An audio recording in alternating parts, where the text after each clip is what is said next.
for tonight. First of all, Music Bot, get in here. Right?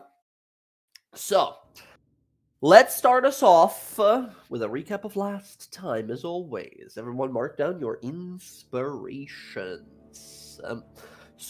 Yes, last time on our adventures, after months and months of a long quest, eventually now ending up in a place called Widabok, a city where a bunch of gnomes, incredibly ingenious, advanced thinking tinkers and arcanists live. We delved down into this drowned city to find some sort of an arcane battery that our foes are searching. We battled all kinds of constructs, eventually facing off against the Archmage Zaktaran, the mentor and teacher of Casimir. All the while trying to avoid the wrath of a Kobold Guardian Golem. The battle got rough a few times, but we were victorious in the end. The Archmage did, however, teleport away as the battle got dicey. One to not take risks, it seems. Very much so opposite to our previous villain we were chasing around. Very much so opposite to Ash. So, having disappeared, we got some time to inspect the treasury, the treasure room, and found some very powerful magical items. We inspected places. We found also this artifact that everyone is searching for. Out of the 4 of these items that you guys believe are necessary for whatever it is that our enemy is trying to accomplish, which once again we still don't fully know what the intent is, but the arcane battery, a mythical power item of infinite energy stored within it. As just now, last thing we did as was it was given to Bryn for safekeeping, and as she sort of came out into the main vault room chamber there, we saw that the massive construct sort of reactivated, kind of restarted itself after the big red button was pressed on it, and began to sort of communicate with us. We learned that its name is Mark 1, Annihilation, or just Annie for short, who just now began to explain the layout of this Arcano chamber, which has all kinds of interesting properties for us to use. Now, as I mentioned, yes, amongst the loot, we got thousands upon thousands of gold in coin and jewelry and all kinds of relics. But also, we did find the following items of legendary powers. First one, the one that was used by the Archmage to get himself this far, was a magical vestige. Something called the Infiltrator's Key. This magical item is a locksmith's bane. Not only does it allow for ability to easily make your way into difficult locks or even magical locks, but it can also allow you to move quietly. It can become a dagger that can fly back to your hand and let you cast an array of spells, all useful to a master thief. So, this is one of the items that was found. Next up, used as a sort of bait for anyone seeking this infinitely powerful arcane battery, there was a dragon magic blessed spell focus. This Bahamut touched spell focus that can be used by a spellcaster, and it gives a plethora of different abilities. Advantage on initiative rolls, as well as special abilities of metallic dragons. Ability to give use a reaction to give someone a basic like advantage on a saving throw, and this is just a thing you can do every single turn as long as you have a reaction, as well as adding some spells like Fizban's Platinum Shield and Legend Lore. And finally, its most powerful ability is that once a week, when you cast a spell, you can a spell that uses a spell slot. You can cast that spell as if you used a 9th level spell slot. So can't cast Wish with it, but you can cast a 9th level, I don't know, fly spell or cure wounds or whatever, right? This item, I believe, went to Casimir, while Roxy got her hands on the Infiltrator's key. That is where we sort of ended the session last time, as you guys sort of look on up at this monstrously sized, I should say, construct that begins to slowly rise fully.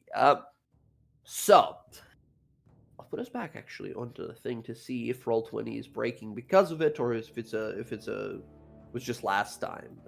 Lag check, everyone. Are you able to see the map fine and move around and such? You're still up in the other chamber where we left. For now. For now. Okay. It works perfectly on my end. Uh-huh. Yeah, it looks good to me. Fuck you, Yes. Oh, I said man. for now. God damn. All What right. the hell, man? I said it's working. Caught a stray there. All right. Oh yeah. Also, why not? Let me see if this works. My God, we have on video as well. Hey, how's it going? Yes. So last time we ended it here as this massive construct, Mark 1 Annihilation, sort of stood on up and sort of put his palm forward, and Bryn stepped on its palm and he sort of lifted it up to kind of communicate with her. And I think that is where we pick up, as all of you guys sort of step outside, hearing this sort of thundering noise and movement, as you see this creature kind of stand up. And as it kind of looks amongst all of you here, all of you sort of rush on out, realizing like, oh shit, this thing is standing again, and we might be having trouble. But instead, it just sort of kind of stands up slowly and kind of looks out towards everyone across the chamber here, before it kind of looks over to Bryn and says, after having sort of recognized that you have the arcane battery, Annihilation, or Annie, says, new designation received.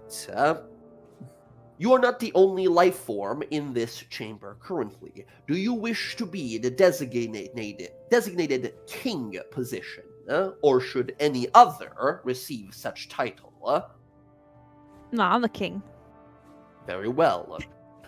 And you see a little light flash, a little hologram sort of comes forward, kind of like a minor image illusion, right?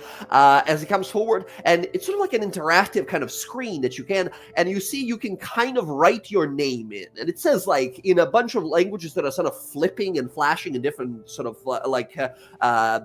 script and languages and such. You can write in like what is going to be like your official title here, King what? Is it just going to be King Bryn, or do you write something else? She's gonna write King Bryn, Goddess of the Sea. Okay. You see the creature's eyes flashes again, the illusion disappears. It says King Bryn, Goddess of the Sea. It is an pleasure to serve you. I am Mark 1 Annihilation, Guardian of the Chamber and Treasury Vault. I am here to aid you in anything you need. If what do you mean you're calling yourself Goddess of the Sea? That I know her, and you're not her. Yeah, don't worry about it. You guys can be about it if you really want. No. I like kind of scans down and looks at you. I legitimately know her, and you're definitely not her. I mean, who's he gonna tell you? He's stuck in this room. It sort of looks over and says, that is correct. My directive is protecting this chamber only. It is my only purpose. None were ever successful in intruding into this space before you all. It is obvious now that with the arcane battery in your hand, I am to serve you. Whoever it is that holds keep of the arcane battery commands Mark 1, Mark 2, Mark 3, and has the control over the telemancy throne chamber within the center of this arcano chamber. Would you like a brief description and functionality display of all the chambers within the arcano chamber halls? Hells yeah. It holds his hand, the other hand forward, and a little kind of minor illusion comes up as well, as you guys see the sort of whole overlay of this place. You see that this is a sort of like a domed, like a snow globe style domed space, as it begins to explain what everything has here. You see a little list of like descriptions and everything you can hold. It gives you immediately the value of all the like gold and gems and treasury that you have in the vault here, as it explains all the properties of this Arcano home. It explains to you that this place is sort of your guys' to control now, as it does have some minor, well, not minor, some major magical properties. It has some common rooms and some special sort of effect rooms. And as it sort of begins to explain them, it explains that there's 3 guardians. There is itself, the strongest of the guardians, Annie. There is another one, Mark II. It's called Steel Predator, but they just call it Steel. It is, and it'll like summon these over if you want to. As you guys realize, not only this one, but you have basically service of 2 other powerful constructs that are unable to leave this like whole chamber complex. Mark II, or Steel, is this creature. You see this, like, slender, long iron construct that is able to kind of contort itself into like a wheel, basically, with, like, a bunch of spikes and metal sort of saws on it, and roll around, like, cutting through people and such. This is the, like, combat mech defender.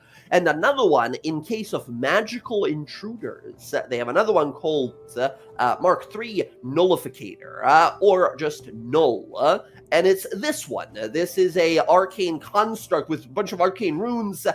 All of you guys who have the spellcasting or pact magic features feel immediately sick around this creature, as it just sort of showing up, it's sort of radiating anti-magic from around itself, as all of you feel like, oh, like you have allergies, like you feel itchiness from underneath your armors and such. As you have a magical sort of anti-magical golem and like a physical powerful golem that protect this place. Should you guys have explored some other regions of this space, you would have sort of run into them and maybe even had to destroy them. But because you went here first, you get them as sort of like minions now. Other than that, this whole space has a ton of different rooms that have a ton of different abilities. As a little thing to keep in mind, because you will be able to sort of use this in the future, here's a little handout for your Arcano home. You have these 3 powerful constructs and then additional 70 clockwork soldiers that work in this place.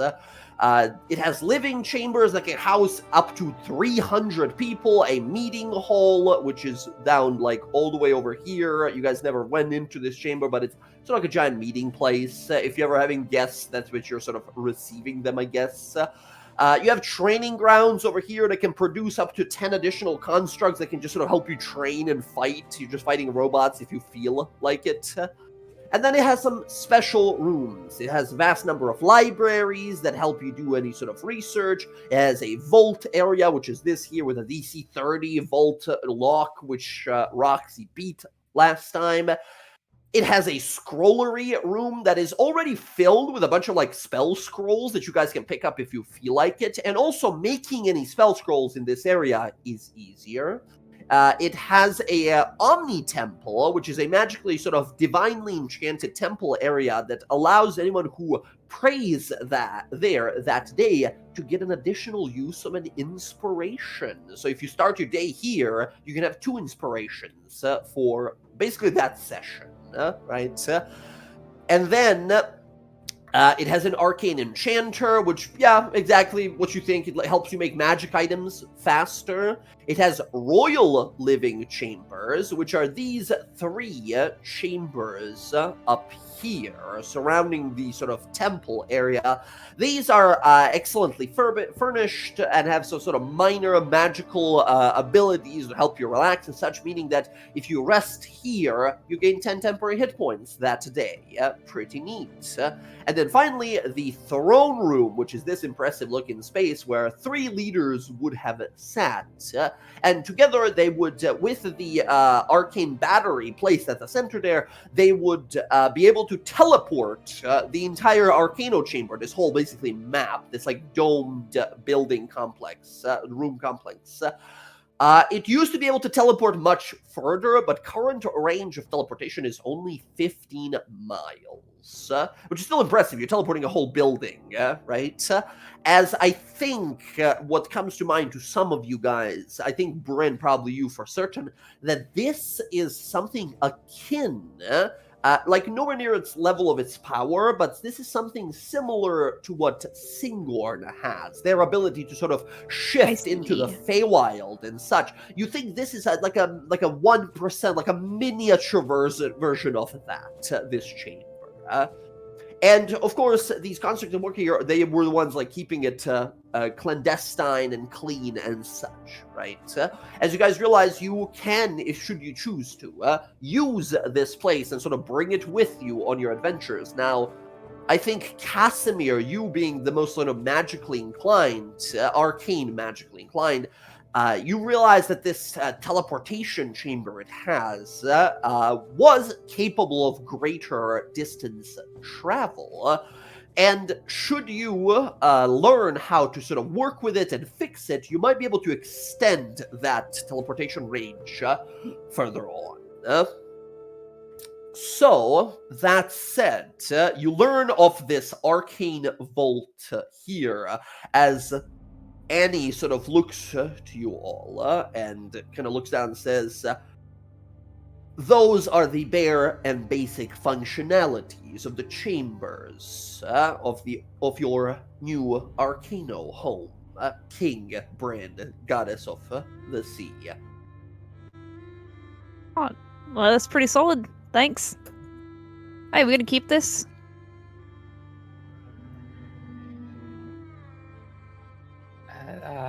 Seems like a lot, especially since a bit of a fun tomb. It's a nice tomb. I don't understand what the fuck is going on. Like, aren't you? I assure you, no gnomish, human, or other humanoid compost or remains have been preserved or dissolved here. All remains have been removed and ejected from the premises. Yeah, still, a fucking tomb doesn't matter how much you clean it up. People died down here. Yeah, but go like, gnome compost. Did the gnomes all die out? The construct turns to you and says, negative.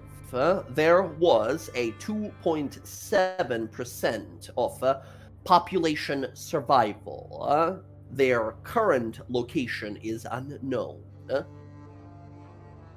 at least some of them made it out.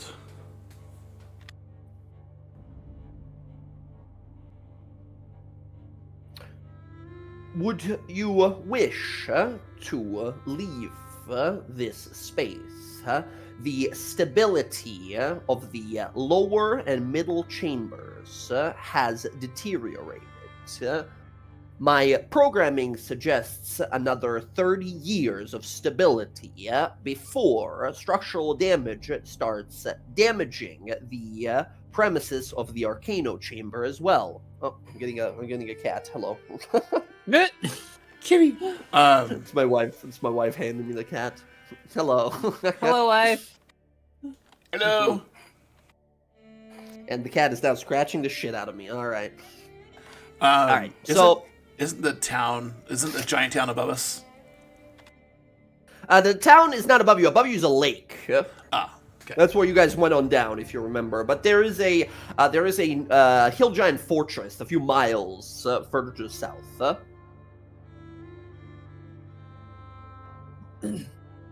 I mean, it could solve the lake problem. Like, it'll probably drain into whatever's down here once it's gone.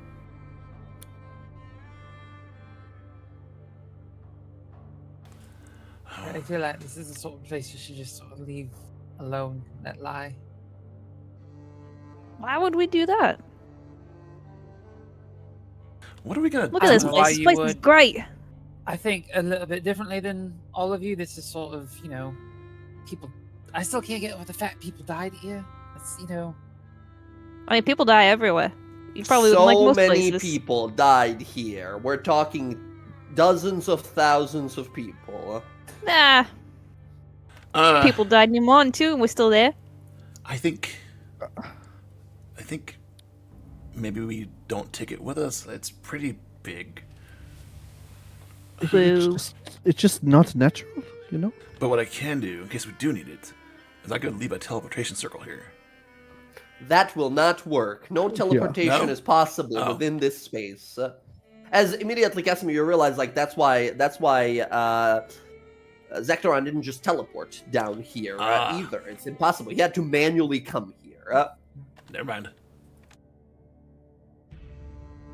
Any interloper or intruder to this space would be made target of Mark 1, myself, Mark 2, and Mark 3.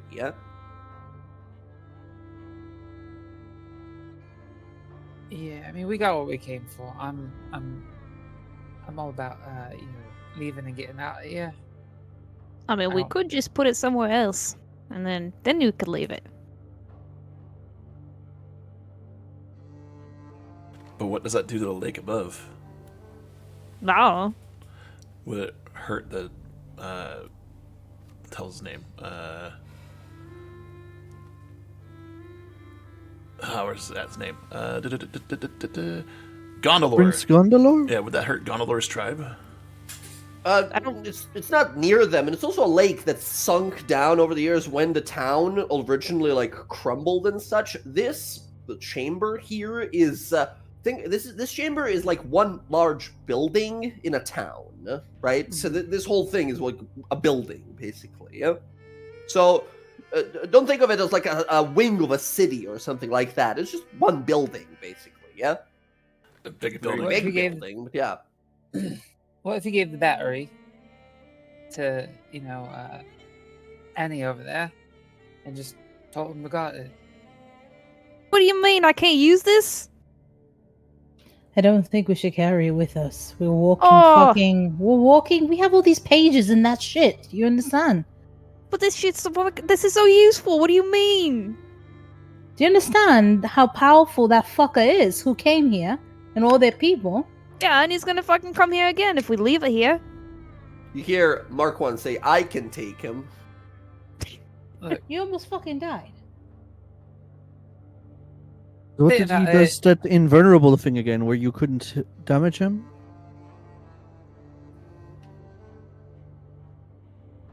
Are you saying this to the robot or to? Yes, to the robots.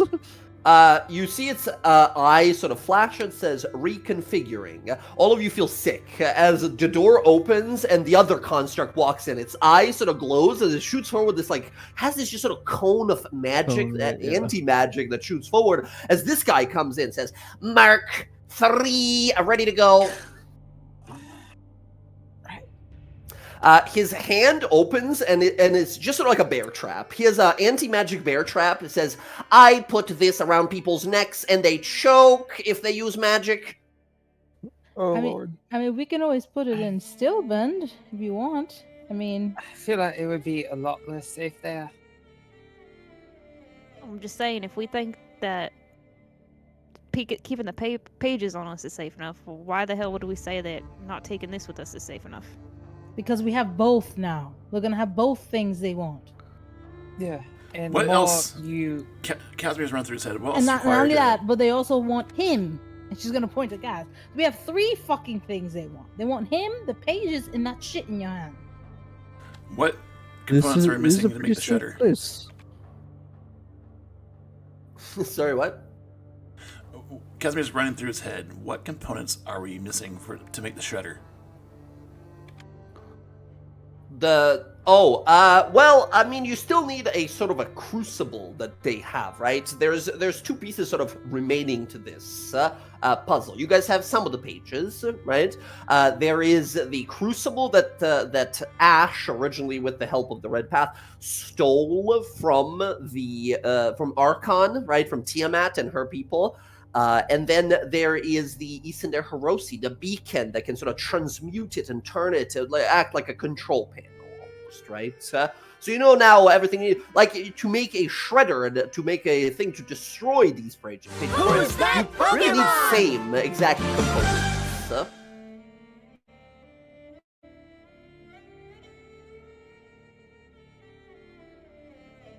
But yeah, should you guys want to, you can teleport this somewhere. You can leave it. Once again, not the stealthiest. It's a giant fucking dome. Someone will see a giant black dome just sitting somewhere, right? But, you know, anyone who comes in here that isn't super high level like you guys is going to get murdered by robots. I mean, Bryn, if you want to keep it, we can put it in, like, someplace else, but we can't, like, keep it with us. Like, we can't take it with us anywhere. This place. The issue is, where can we keep it that the guy's just not going to go back to it? It's like, if it stays here, this is still the same location. It needs to move. And anything we do that's going to be secret will be known. Just Wait, why? by the nature of who we're dealing with. how far away can it go? Can it 15 miles a day, I think it was. It goes to say, this whole Arcano chamber is capable of, and it goes to say, like, and it stops and says, recalculating, 15 miles. What would it take to fix that? Odd. Because what? It looks over and says, most of the construct workers here are not equipped with tinkering tools.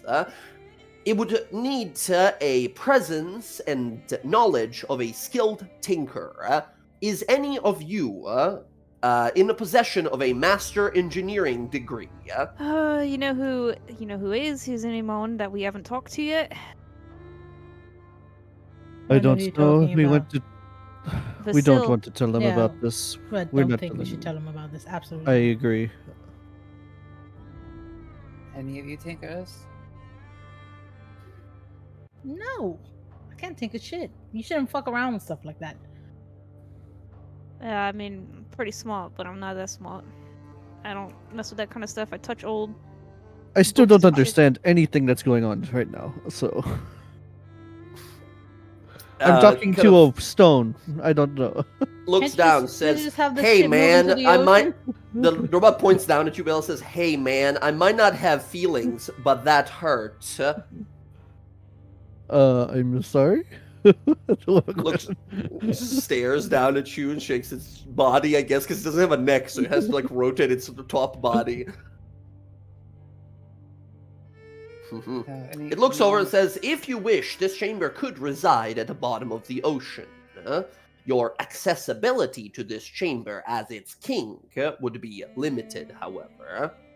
Yeah, But that's- being goddess of the sea, that should not be an issue Stop it! for you. All right, stop it! You're not my fucking grandma. Stop. I'm just saying, if you want to just move it, we don't have to leave the shit here, but I don't think we should leave this place here. That's what I'm saying. I don't think we should leave it here. I think I mean, it's possible as a failsafe, I guess, because no one can teleport in here. So eventually, if we want to move it to the bottom of the sea with things in it, that we can. But how are we going to get here? That's the issue. We can't teleport in. talk about? We have the water breathing. The gas passes. Yeah, gives but us the bottom of every the day. ocean, there's a ton of pressure. How are you gonna get down there? Magic. This Okay. All right. Look. Logical suggestion. Leave it here for the time being. Find yourself someone who can fix it so that you can move it further, more than just 15 miles a day. What if we found the original inhabitants? Are they dead? Well, 2.7% of them survived. The event that occurred here, the loss of life on grand scale, happened exactly 537 years ago. Descendants. Due to the long life of gnomish creatures, mortal ones, it is likely that some born very young here, some born and very young at the time of the event, might still be alive. Yeah, there are a lot of gnomes in Wildmount and Huppadook. That city, the fields place you guys went to before I reconnected with you. Didn't you tell me there were gnomes there? Were those halflings? Turstfield? You guys, not Turstfield, you guys also did see some gnomes around before when you guys dropped by very briefly in Craghammer, the dwarven city that's south of here. You don't know if those are the same gnomes, but you know there is a gnomish population in Craghammer. And yeah, Turstfields is halflings. Damn it. A bunch of just like ranchers and farmers, like, golly gee, what's this robot stuff here? if we intend to come back to this chamber, it would be way easier to teleport it out of the bottom of this lake to get back to it. If we intend to come back to fix it or whatever. I think it's a big waste to not, especially if it's anti-magic. Nobody can get into here if we ever need to hide somewhere or recoup somewhere. I think it's pretty cool. I mean, it's pretty big.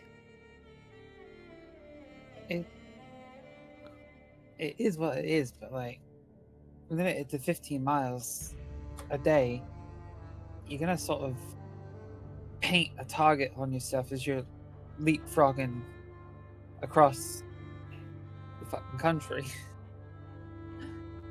So that's what I'm saying is the plan is to just jump once 15 miles and then leave it. Leave it somewhere remote. Once again, there's only hill giants out here. You could be like, hey, can we park our car here and come back for it That's later, true, right? too. I mean, we saved that guy's life, right? Like, he's a king Yeah. now and shit. Yeah. He John owes Lord. us. He marked me with the rune. Yeah, it likes you guys. So, but at least if we jump once, we're out. It's more accessible to us if we come back, rather than going through the rest of the city and. Oh, We that gotta makes do a sense. dungeon every time. Yeah, we gotta do a exactly. dungeon every time we go home. It's not great. It makes sense if we teleport 15 miles from here, then wherever we park it, outside of the range of this anti-teleport, we could put a circle.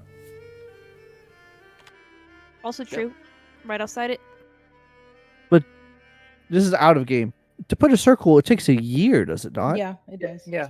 So, teleportation circle, the spell lets you teleport once, and like you make a circle on the ground, you step into it, you teleport to a location you want to go to another teleportation circle, you know where one is. Okay. To have one permanent one, you got to come back the next day and cast it again and again and again and again. So for 1 year, and then it becomes like a permanent one. Except, of course, if you are someone who is knowledgeable of high elven magic. Elves are greater than us in most ways, where they are able to conjure great magical effects through sheer willpower alone. And you are certain that someone like Tinuviel or other powerful elves might be able to quicken that time by like a vast amount. They might be able to take a month to make like a permanent teleportation circle. Yeah, but then we'd have to tell my mom about that.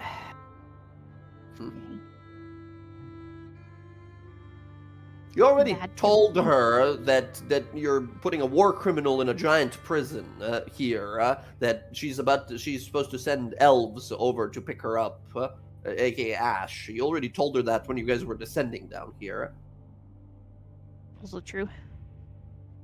So for now, then, do we go up? Do we just teleport out of the ruins? I think so. That's fine. Yeah, being all the way in the bottom is a pain in the ass to get here. Exactly. Mhm. Absolutely. Very well. You guys head on over to this throne chamber, and there's seats for like 3 people, right?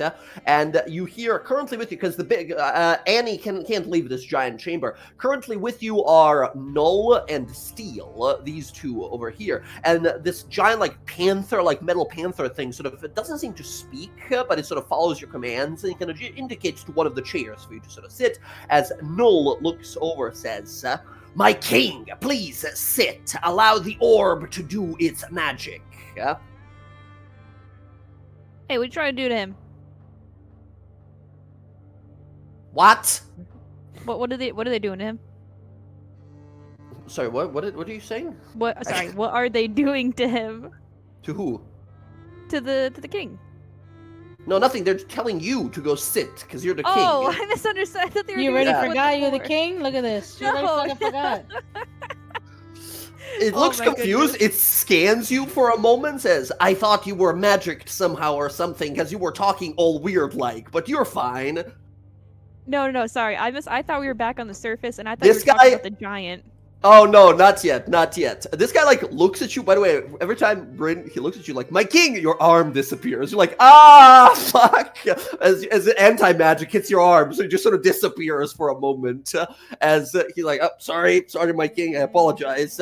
As you get into this chamber over here, and you sit down on the throne, there's a magical anvil in the center there, and you see Noel kind of walks on up as you sit there with his sort of grabby, this like claw hand he has, as you can kind of see in his art. He grabs the arcane battery, brings it to the center, and as he lets go of it, it begins to levitate. As you realize, even looking at it, this like anti-magic construct cannot stop the magic of this orb, which I think doesn't mean much to the rest of you guys. Like, you just sort of like don't think about it. But I think to someone with who, I think Casimir, I think Bryn, because you're so like crazy high in Arcana bonuses. I think the two of you realize, like, oh god, the power of this orb is incredible. Anti-magic field is one of the most powerful magical effects that stops any kind of magic, except even like magical items and artifacts stuff. Magical items, but not artifacts. Things of truly mythic proportions, right? As even his anti-magic is unable to affect the like infinite energy of this battery. He places there. As you sort of sit on the throne there, Bryn, you feel like vibration and everything begins to sort of shake, and your arm begins to sort of send lightning through the throne chair behind you as you feel connected to this entire chamber for a moment. You hear the voice of Mark 1 of Annihilation say, "Please designate teleportation address." And you have like an indicator of like this many miles that way, this many miles that way. It does have you like a warning. Going any further than beyond this point might not have a feasible location and might cause severe structural damage. Yeah, I mean, we'd agreed like right outside of our giant friend's enclosure. Excellent. The whole building begins to shake as you designate, like, punch these coordinates in. The whole place shakes, and all of you guys feel this, like, wind up, and then... And nothing really happens in here. As you guys hear sort of like a crack sound somewhere, but not like inside, like it's super muffled outside. As you guys are able to walk all the way out. Once again, this is a big chamber. You have to walk for a little while. Until eventually, you come on over here, where... At this point, you would look outside, and there would be, like, railroad going. It is gone. That part is gone. That is not part of this chamber. The chamber ends at these doors, and you look outside to see a side of a hill that you've sort of landed on. You're sort of slanted slightly on a hill, And you see down below, like a large, vast, that sort of wasteland, kind of once again, everything around Underground here is kind of poisoned and such. So not a lot of plants grow here, but you see the massive fortress up ahead. As you see, a bunch of giants have ran up in panic. They don't know what they're looking at, so they're all just punching the walls of this thing as they're trying to figure out, like, who is this? As you see Gondolor, like, arrive all worried, looking at this as, like, oh my god, it's aliens. He starts punching it as well with you guys, with the rest of the giants. Oh, as you no. guys walk out and see, they're doing no damage to this thing. Their fists are getting bloody. They're doing no damage whatsoever to this thing. As you guys sort of emerge, you see one of the hill giants says, alien! And he's pick up a rocket. Gondolor puts his hand on his chest, like, no, not alien. Friend. And they walk. He walks on over. You see Gondolor, he gives a big smile, says, little friends, you have to explain. I do not understand. This is What? This is an alien ship that we found under the lake. I knew it. For years, my sister tell me no such thing as alien, but I knew they live under bed. Don't fucking Okay. lie to Casimir him. is doing a face I mean, palm. is it lying? It's not. It's a gnomish building. It's not aliens. Gnomish. That makes a lot more sense, because they did used to live down there. Okay, I like both of these as true. He picks you guys up, says, anybody hungry? Who's that Pokemon? Yeah, you know what? I could use a bite to eat. What do you got? Awesome. I have some distressing news for you. And he starts carrying you back to his home. He walks you into the giant fortress. You see the giants still partying. By the way, last time you saw them, they were like partying after the victory. They're still drinking, having a good time. They bring you over, sit you at a table. All of you guys are sitting in a single chair, a big stool, and all of you guys fit in it. None of you can see top of the table. Like, all of you are like fucking at the level there. As you see, they bring like a dire elk that they prepare, a barrel of fucking different kinds of drinks for you all. As, again, they prepare. Gondor also sits in his big chair, says, so you find empty little gnome? Gondolor still feels so bad. Want to help gnome get their home back. Well, you can watch over that Any building. gnome? The alien gnome ship? Yes. Okay, all right. Watch over it. You said you had distressing news. Yes, I do. This has been like hours afterwards. You guys have been eating this all. He hasn't mentioned it ever since. He says, yes, I do. Someday, last night, after you all leave,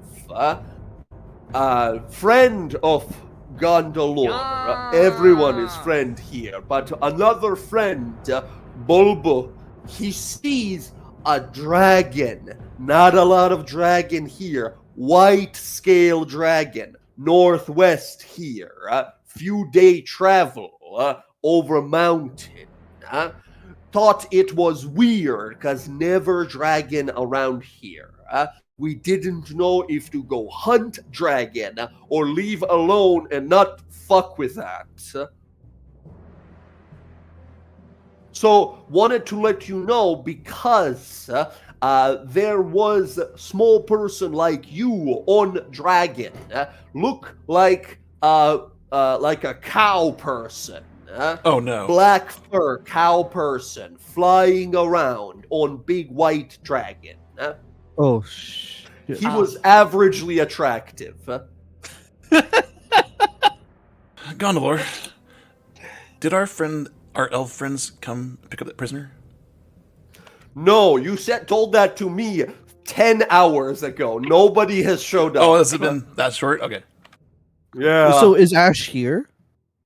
Yeah, points over, there's a cage with like 10 dire wolves just staring at her and like growling as she's like in a corner looking at them. It's like sitting there. We didn't know what to do, so we tied a chain with an anchor to her. Don't have normal size ropes. Kind of works. How does she look? She looks sort of defeated, kind of like lost in thought. She's not really. She's sort of looking out, angry at these dogs, like growling at her and such. But she's not really. She's just sort of like, kind of like shaking her head, still kind of in disbelief that plan didn't work in her favor. But she's there for you guys to talk to if you decide. I'm gonna take some of the dire elk and I'm gonna climb down off the stool. It's like, have you played Monster Hunter? It's Yeah. like a club for you. You throw it over your shoulder like a club and walk out. Nice. As you walk on over, you see her sort of kind of sulking in the corner by herself, kind of angry. She kind of looks up, says, "Great, here's smiles to make my day up." I was actually just bringing you a little bit of food. Seem like you might be a little hungry. I'm not hungry. You sure about that?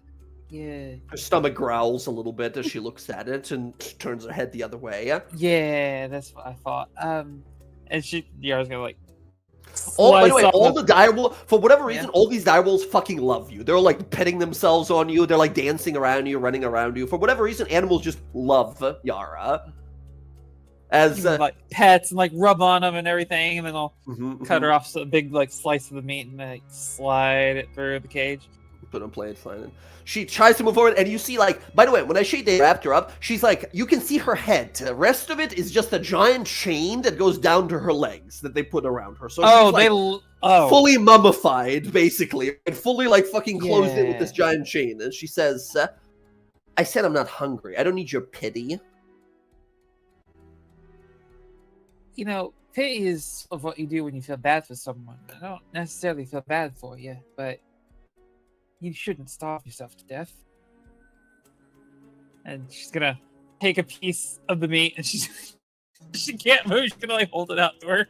Yeah, you feel sweet. She like, no, get away. No, I don't want it. Fuck off. I don't want it. You like push it against her face, and eventually she growling stomach and says, "All right, fine, fine."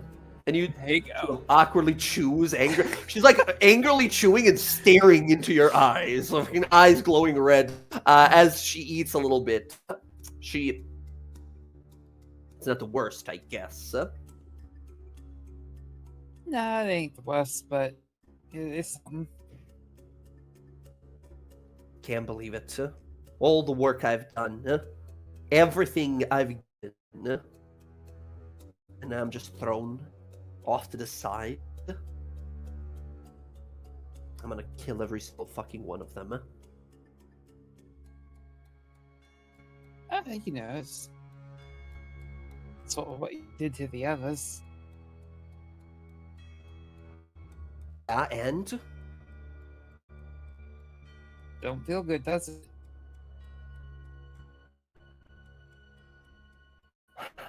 she's sort of grinding her teeth and says, "You don't know what I went through. You don't know my story, nor do I care to share it with you again.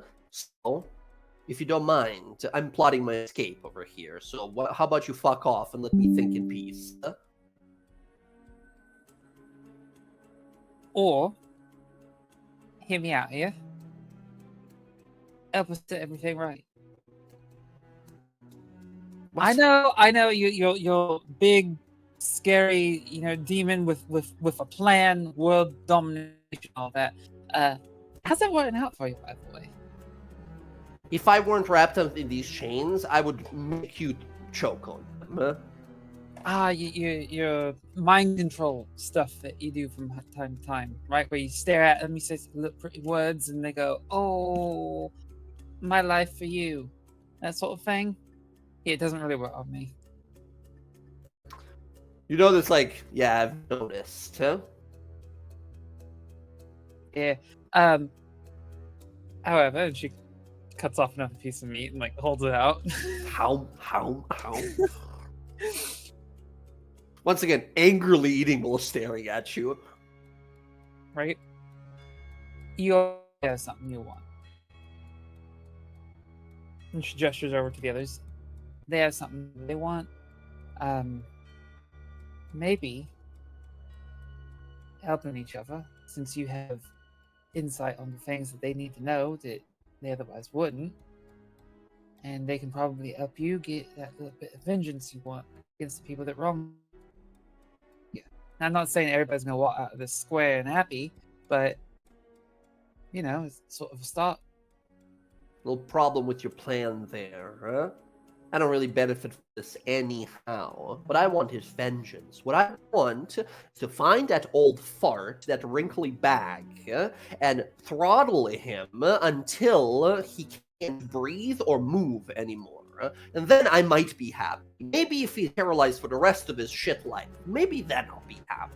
Or maybe I'll invent new ways for him to stay alive, but in a limited capacity. Anyway, I think you're getting my point. What I want is vengeance, and your happy little merry group and yourself don't really seem like the kind to throttle people. Actually, funny you say that, and she points over to Bella and Roxy.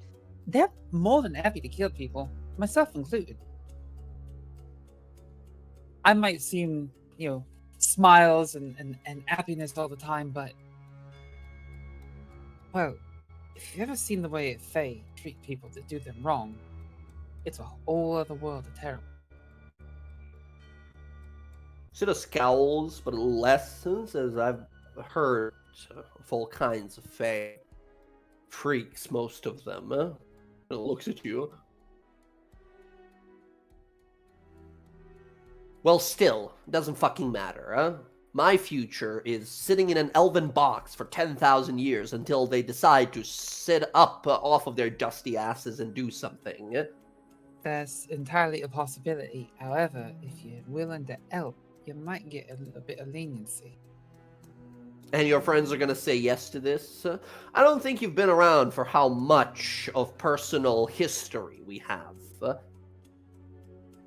No, but, you know, they're sort of getting down to the wire. You know, when that happens, people start to get a little desperate. You know, deals can be cut a little bit more easily. Take it from someone who knows a thing or two about cutting deals with people who are in desperate situations. They're a bit more willing to listen when you have something to offer them, especially this close to the end of it. All I'm saying is, it's worth talking to them if you don't want to spend the next 1,000 years rotting away that pretty little ass of yours in an elven jail. Or, you know, losing your head to it. Why? Why are you doing this? Last time I saw the rest of your friends and you try to run a blade through your eye to see how far back it goes. Oh, well, see, I don't really take a whole lot of things personally. I just sort of do what the courts tell me to do. You're not one of the ones that I've been told to hunt down and put to death, so you're not really on my radar. I'm helping them. They have something they need to do. You have information.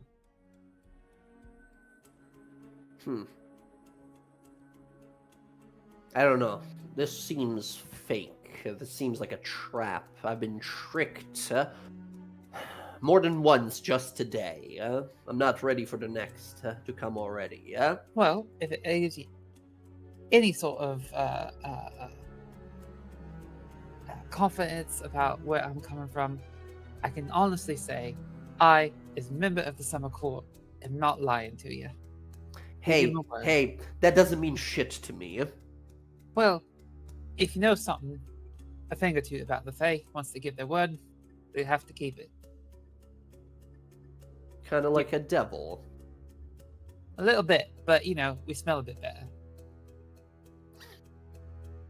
Well, I haven't had it doesn't matter. Fine. But this only works if the rest of your merry crew wants to. I'm done making these shadow deals. The more people involved, the better. You're less likely to betray each other if everyone's aware of what's going on. And I've had it with backstabbing for one lifetime. Hey, I promise you, I won't stab you in the back. I'm more of a hit you in the front sort of person.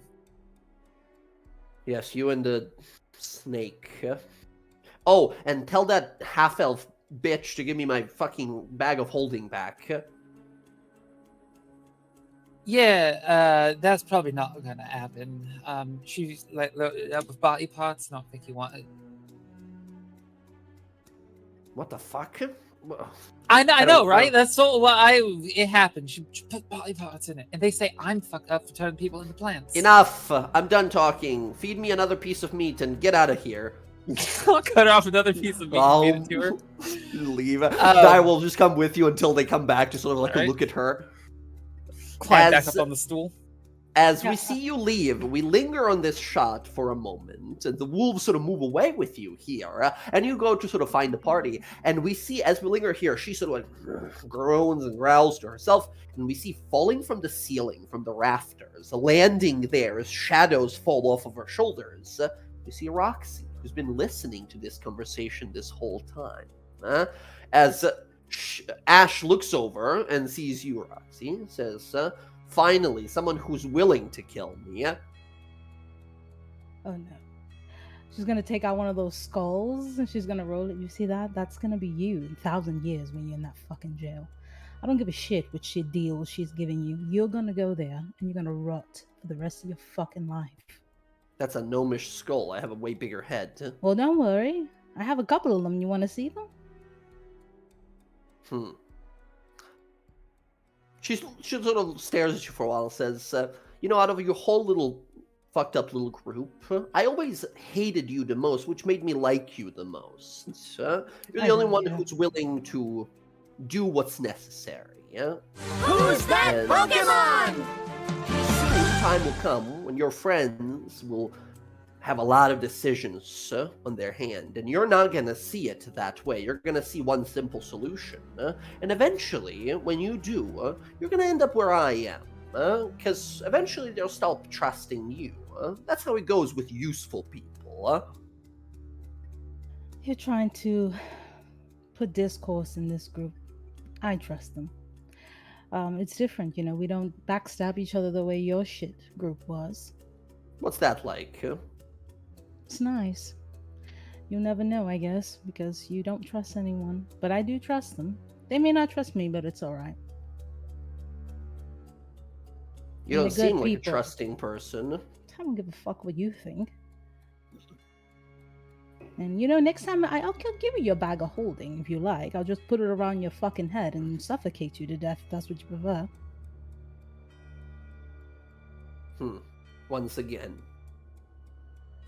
But that's gonna kill the fun. The elves are gonna have so much fun with you. The elves are most boring things in the history of the world. Not to Nuviel, she's not. She fucking hates you. Alright, the person who made it nighttime in the middle of our raid there. Alright, she's probably not gonna be happy. She's gonna have a lot Doesn't- of fun with you. Hey, Anyway, listen, well, there's no deal. I don't give a fuck I- what she says. And no one else is going to either. I don't Yeah, care. I Yeah. don't care. It doesn't matter. It doesn't matter anymore. I might as well be dead. You should have killed me. You should have. No. Too easy. I normally don't like putting people in jails. That's not my thing. But that's what you don't want to happen. So that's why it's perfect for you.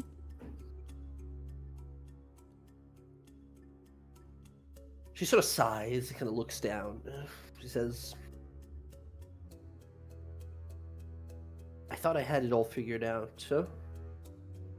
I thought I had all of the pieces of the puzzle and we were all slowly moving. I thought I was in control. And then you fuckers walked into my life and everything went to shit. Oh, that's how it be sometimes. It's all right. Maybe in your next life you'll do a little bit better. Hey, I changed my mind. I don't like you. I just hate you. Great. Anyway, I'm gonna eat all this fucking food over here. It's delicious. Wine, everything. You just stay here starving to death, you stupid bitch. And she's gonna walk away. Hey, I'll kill you one day. One day. It ain't today. just grinding her teeth, staring at you as you're like, delicious elk meat. Meanwhile, you go over, Yara, you go back, you see the giant sort of sitting with the rest of the party here. Everyone's just sort of drinking, having a good time. As you approach the rest of the party, you see Gondolor's kind of sitting there. It says, so if you all interested in looking for that dragon and Minotaur, maybe I can help you. You know, I mean, not me. I am a fight. I'll not a fight. I'm a love, not a. I can help you, but maybe send some giant friends with you to make sure you safe. Giant's not very quiet though. He points over and you see Twong, the giant that you guys spared. I don't know if you remember him, but originally he walks on up. He's been eating nonstop for like 30 hours straight. He walks up. He's got like oil and grease down his chest. He says, Twong can come with you. Twong very strong. Also could use a workout. He spends a lot of time sitting. Twong looks over and says, I ate too much, I have to vomit. He walks away, as Gondolor says, well, nah. That's something. Hey, can I talk to all of you for a second?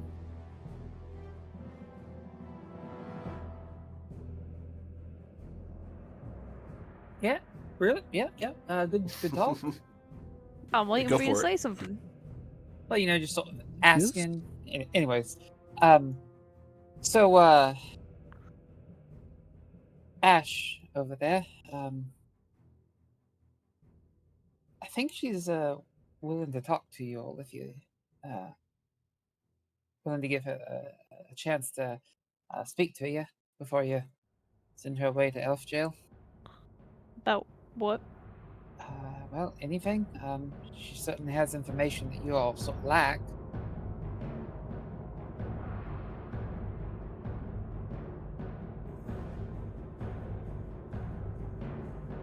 I'm still like. Well, I planned on talking to her, just to talk to her, but nothing about anything in particular.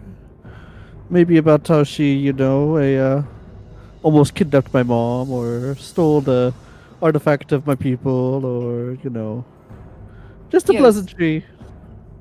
Sort of what I'm getting at, right, is I talked to her a little bit, kind of got her to open up just a smidge. Maybe on the same sort of level, as it were. Asked her some questions, things you might want to know about.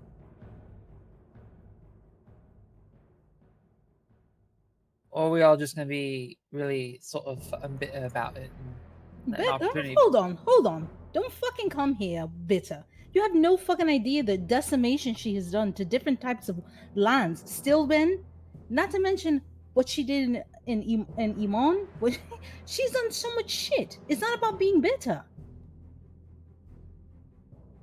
Yeah, She's see, killed I haven't. hundreds of people for her own fucking gain. To raise somebody else to kill even more fucking people.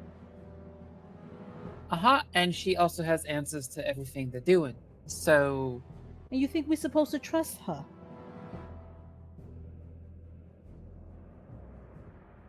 or you could ignore it, whatever you want to do. I'm trying to help you out. If you are so dead set that you know exactly the right way to do it, more power to you. But, however, when she gestures to Bella, I was sent here to help her see her task out. And that, unfortunately, means talking to the people that have answers. Which is sitting over there in that cage. We know who has the beacon.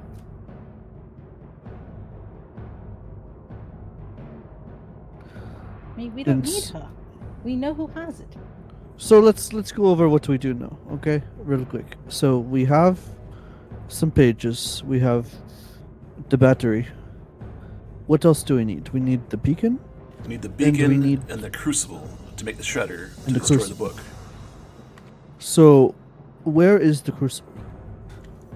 Archon has it. Does Archon has it?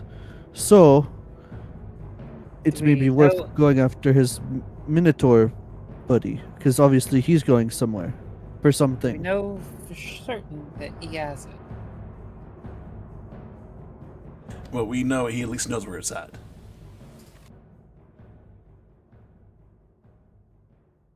But Well, that you guys- doesn't for what you guarantee he guys- has it. I thought Arenia has it because she gave Arenia the beacon, didn't she? Yeah, Ash, But not Ash the- told you guys last time. Nothing about the crucible. Just said that the beacon she gave to Arenia. You don't know about the crucible. Only thing you know about that crucible is that like converts one kind of magic into a different one, or transforms stuff into just magic, like an energy source. And Archon really doesn't like other people having it because apparently it's called the Dragon Scale Crucible, right? It's like a thing of Tiamat of some sort. So you need to know where the crucible is. You need to know where this person that has your beacon is. You need to know what the ritual is. Seems to me she has a few questions she might be able to answer for you.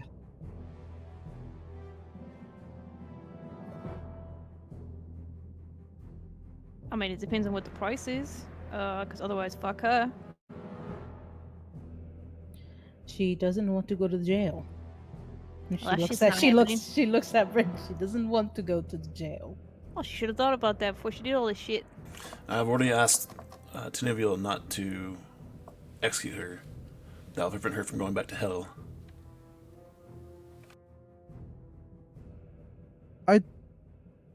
I don't think she's like true demon though. Isn't she like a tiefling? That's where she keeps going. Well, she keeps getting picked up by the beacon or something. The Isende Hiroshi. I think that's how she keeps coming back. Is that it? And,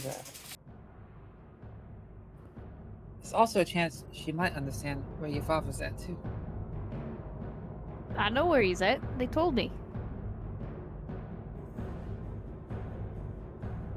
He's fucking probably somewhere in Tiamat's domain in Avernus. So, one, we need to find Sky and the person she's traveling with to get the beacon. And two, we need to encounter Archon for your father, it seems like, but also for the Crucible. Yeah. That seems like our two steps that we need to do. We've kept on running from everything, trying to stay a step ahead of them, keep away. I don't know, is it time we go on the offensive? Which is weird coming from Casimir, guys. I mean, I think to a point, I think we gotta be careful about it. Know where we're outmatched still. we can't give them all the pieces on a silver platter, as Roxy was saying. Agreed.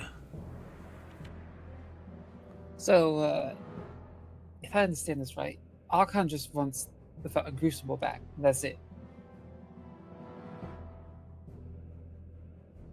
Yeah, whatever the Tiamat thing was. Yeah, so if he recovers it and takes it back to Tiamat's lair, But it's didn't he really already get it not back? that- Or am I I don't know. misremembering that? You guys have not heard anything about this crucible. Last thing you heard about it is first thing you heard about it. He showed up, hit someone with a sword, cut their arm off instantly, and then he hit multiple people, and you guys were like, "We got to get the fuck out of here." Next time you heard about the crucible that he's chasing around, you heard from Arenia, Edith, saying that, "Hey, we heard that."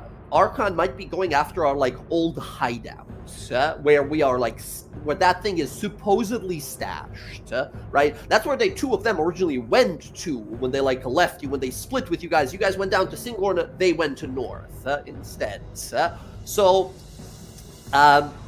last you remember, Archon was in the process of recovering it. You don't know if he has it back. So, you know who's still in the wind is the Telemancer, too. So we don't know where he is at. We at least know where Areni is with Sky. Right. So what I'm sort of thinking is, if Archon just wants the Crucible, trying to intercept him or stop him from getting it, in my mind, not that big of a deal. We know exactly where he's going to take it, even if he gets it back. And either way, it's not going to be in the hands of the people who want it. So I don't think getting in front of that proverbial freight train is necessarily a good idea. Just let him sort of do his thing. Instead, we go after your beacon. I agree. I think, and then maybe Arenia can tell us where the hideout is and where the telemancer is.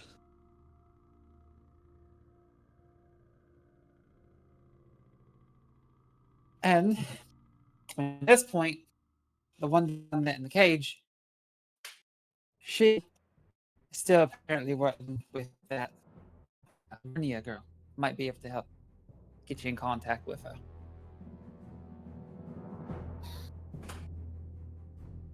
I mean, honestly, Cass, I would, if I were you, message Sky and let her know that her sister's not really being honest, and if she doesn't believe you, just have her check her persons. If she has the beacon, that's a proof. She knew that Ash took the beacon. How would her sister have it?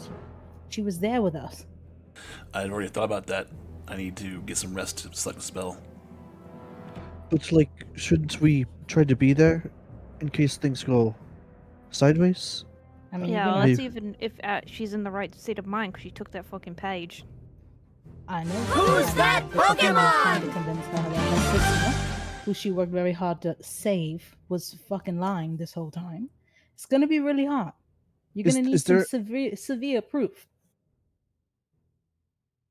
Is there any way we can locate Sky? Yes.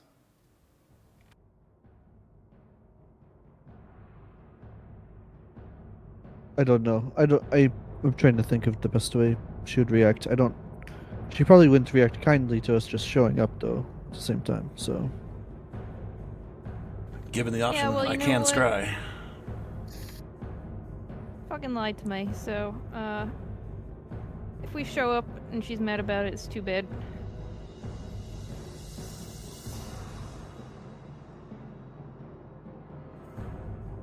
So, what, the plan is to scry and then teleport to her location and try to intercept her? And If we're confront her and going Urnia? that route, then perhaps scrying to figure out her location, getting to where she is or going, and then sending a spell to her to let her know what's going on, see her reaction, and then gauge our response from there.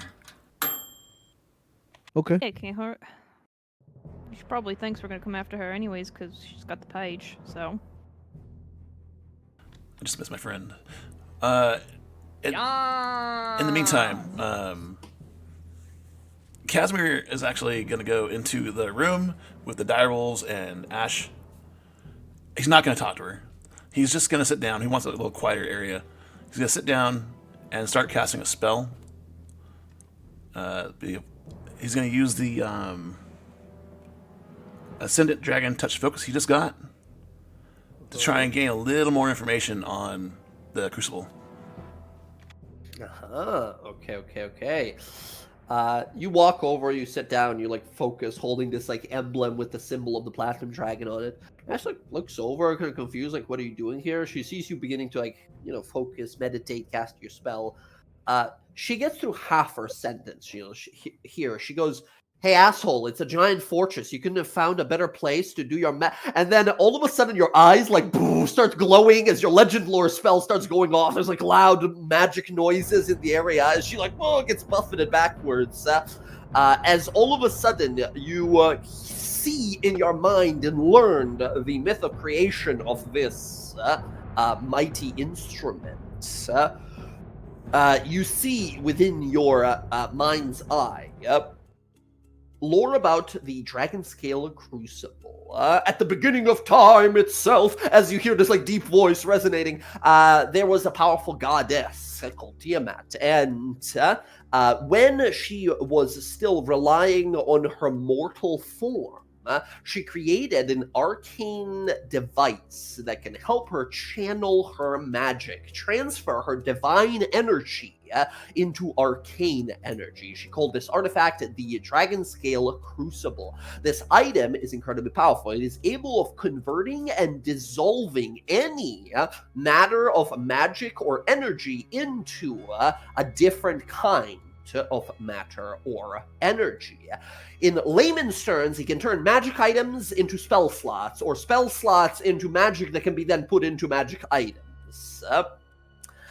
This thing is also incredibly powerful because it has additional properties. One of the most powerful properties about it is that if paired up with a powerful enough artifact level item, it can be used as working as a crucible, crush the small invisible layers between our worlds and the worlds beyond, meaning it could be powerful enough, if supplemented with enough magic power, to shred open a gate in reality. Now, depending on how much of power you sacrifice to this crucible, the gate is wider and wider. And it is said in this legend lore spell that if a powerful enough item or set of items are sacrificed to it, the damage it can do, this crucible can produce, opening this gate,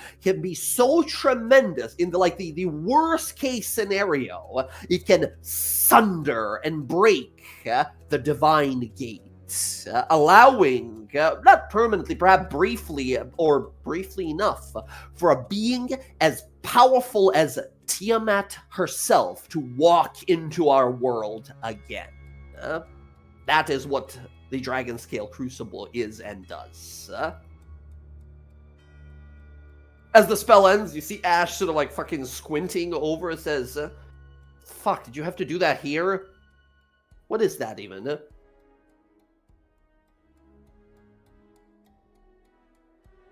Why the sudden interest in what I'm doing now? You came to the chamber with the jail that I am in.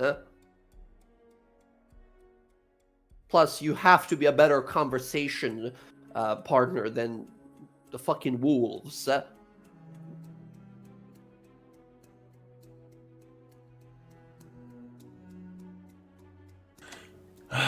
Conversationalist. You had nothing to say to me earlier.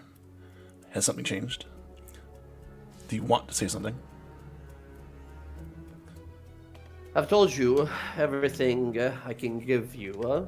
My life might as well be over now. Your friend will make sure to that. But the first one that came, she offered me some modicum of understanding I might have my vengeance, if not myself, then maybe through you all. That I already offered. Zekdaran did not get what he wished. That old piece of shit. He taught me everything I knew. All my magic and abilities, all the training, only to toss me to the side. She sort of grits her teeth again. You see all fire kind of emerge from the sides of her mouth. He was like a father to me, and this is how this ends? He raised me too. I don't know if he was like a father. I was more of a servant.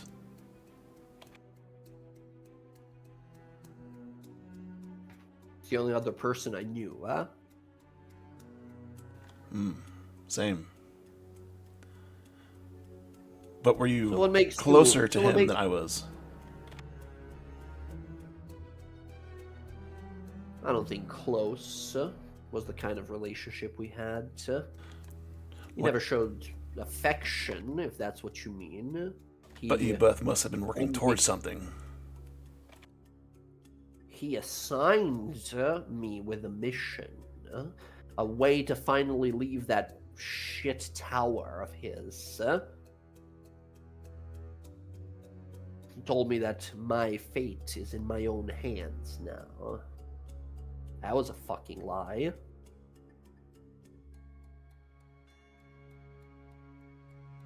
Sort of looks at you up and down and says, so what makes you so much better than me then, huh? Why are you the special one and I'm the one who gets tossed into the trash? I never consider myself special. I don't know. I don't have an answer for you. That's what I want to hear. A humble response.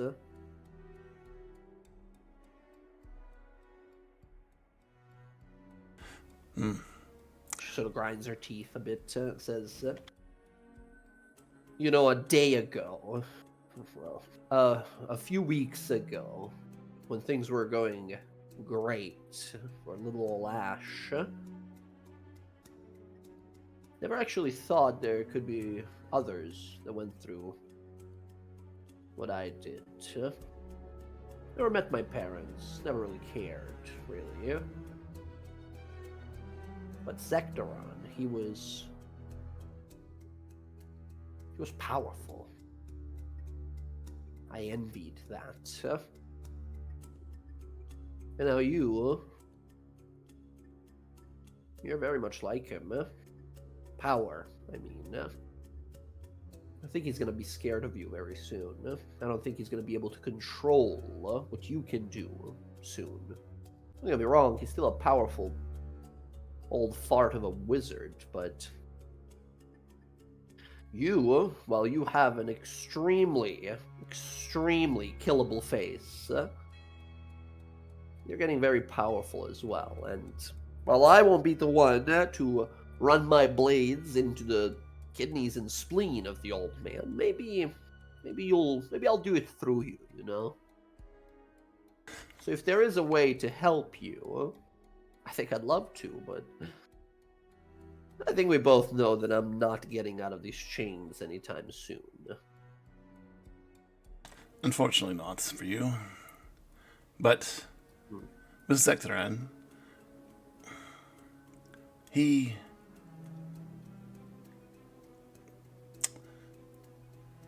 had me pour through tomes of lore. And I think maybe the stories I read probably differ from the ones you read, if you were searching through lore as well.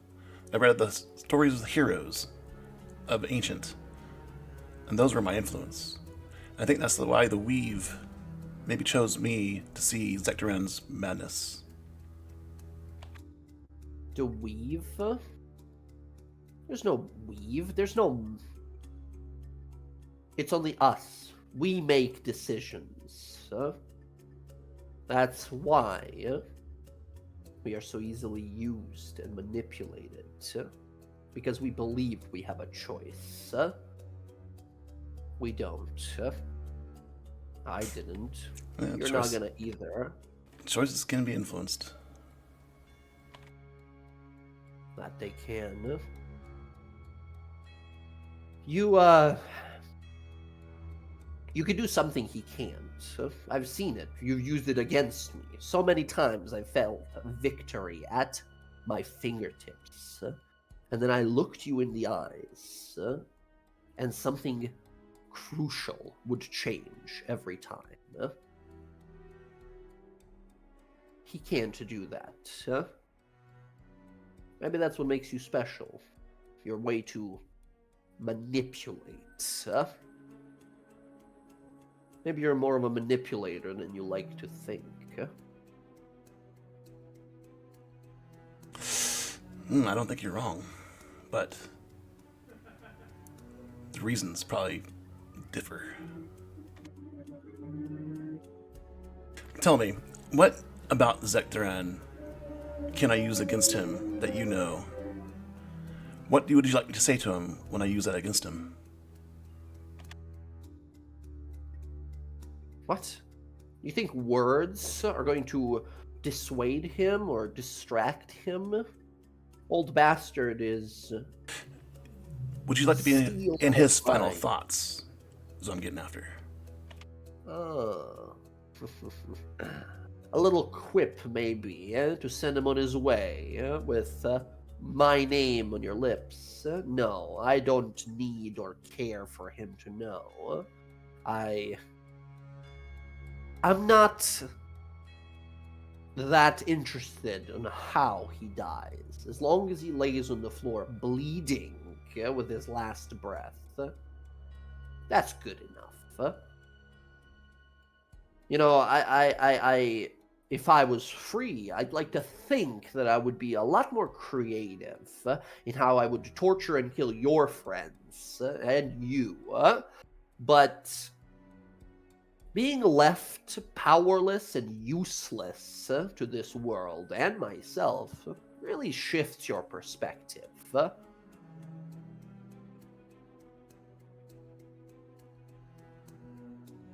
But one thing you should know.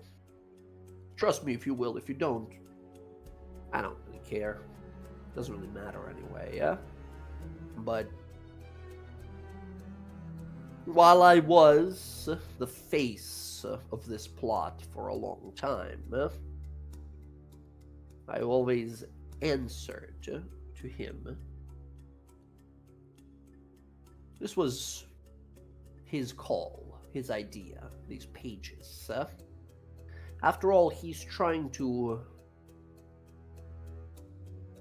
inherit the majesty of the one who taught him everything he knows.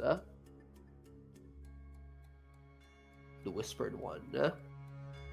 If that's the goal, then who is this Red Prince I keep hearing about?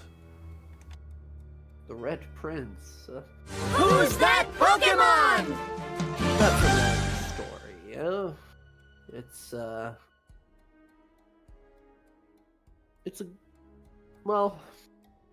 It's a very powerful entity from beyond the realms. I truly don't know everything about that plot either. It's not for me to know. All I know is when I was grown and strong and ready, according to Zektaron, he sent me out to impersonate this person, this Red Prince. Some devilish entity, and I fit the bill. So I showed up, killed a bunch of people, gouged Olbane's eyes out because he figured it out. Had to take his tongue as well, can't let them talk. And I sort of started running that operation, brainwashing the rest of their members until they really believed I was their little friend. Your friend, the gun person, she was very dangerous, very powerful. That's why I chose her to sort of take everything she has. That page you took from me, sort of how I did it, one of these pages, it's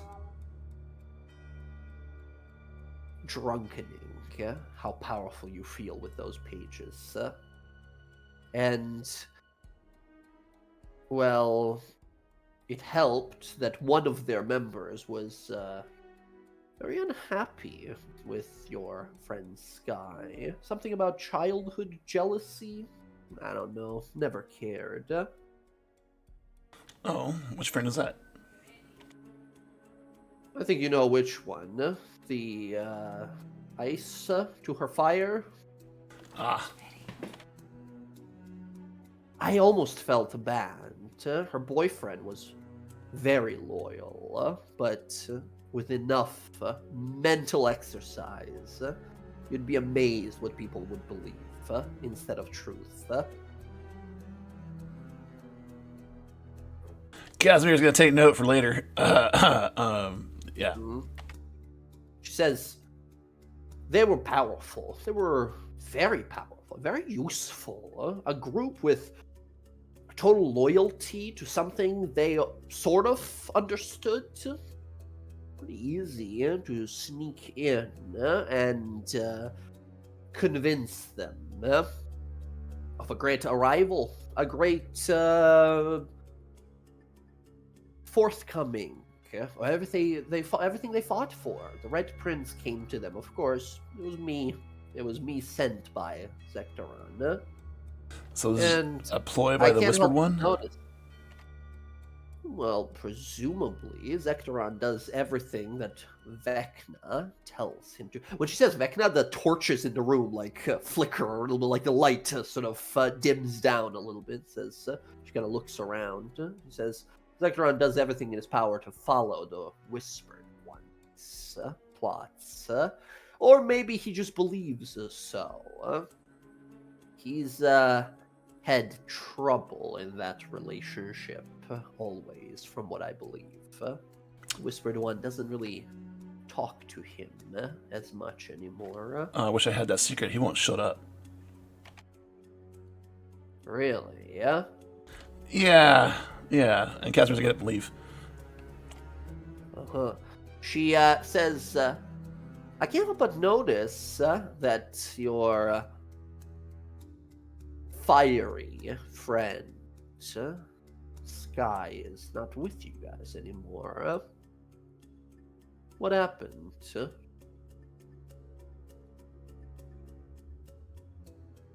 Casimir leaves the room. She sort of chuckles to herself. As Cass leaves, she kind of bumps into Bella. I was like, "Oh, Next what's person up?" Next number comes up. We're like, oh, my turn. Oh, My wait. ticket to go in. Yeah. You walk on in. Says, oh, yes, the ogre. Let's talk to her as well. Huh? Ogre. Is that how you call a dance partner? She says, for a brute, that was a unique moment of, finesse. Everything else that I've seen from you is just relentless violence, and, well, out of all of your friends, it always felt like you were the most persistent in your ability to stay on my fucking tail and refuse to be shaken off. Yes, that's what it requires. You really fucked me up back there on the island, your home. Your mother would have been an excellent asset, until you had something to do and say. How did you even do that? No one was supposed to be able to move or act at all. The artifact, the light beacon, was supposed to sort of stop time. It has a will. It's not just yours to command. When you took it, it protected my people. It's put them in stasis. I didn't take it. I didn't show up and take it. I arranged for it to be taken. Your mother is just as much to blame as I am. Everyone always points and blames the devil for offering the deal. No one ever blames the person who said yes. Oh, she's learning. She's punished. What is with you all in penance? Whatever happened to good old death sentence? Because I believe people can be better if they Then choose you're to a be. fool. Maybe you're the foolish one. But anyways, I came here for a reason.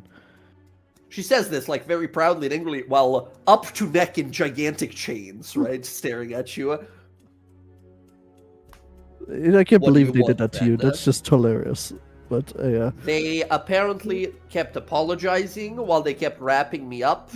I was so distressed and ashamed of everything that I didn't even try to run away, nor did I think I could. I'm out of spell slots. I can't do anything. And it's then like they a just kept chain adding burrito. more chains. Yeah. I don't know why there's an anchor. There's no water here. I don't know why they had an anchor, but this is a giant-sized anchor. This thing is 10 tons of weight. You couldn't lift it. I don't know. Actually, you're a freak. You might. I might. But besides the point, there's one thing that I've been thinking, and I don't know is my people, we've been isolated for so long, and uh, it's hard to get to Visa Isle. How did you guys even know about Eastern Heresy?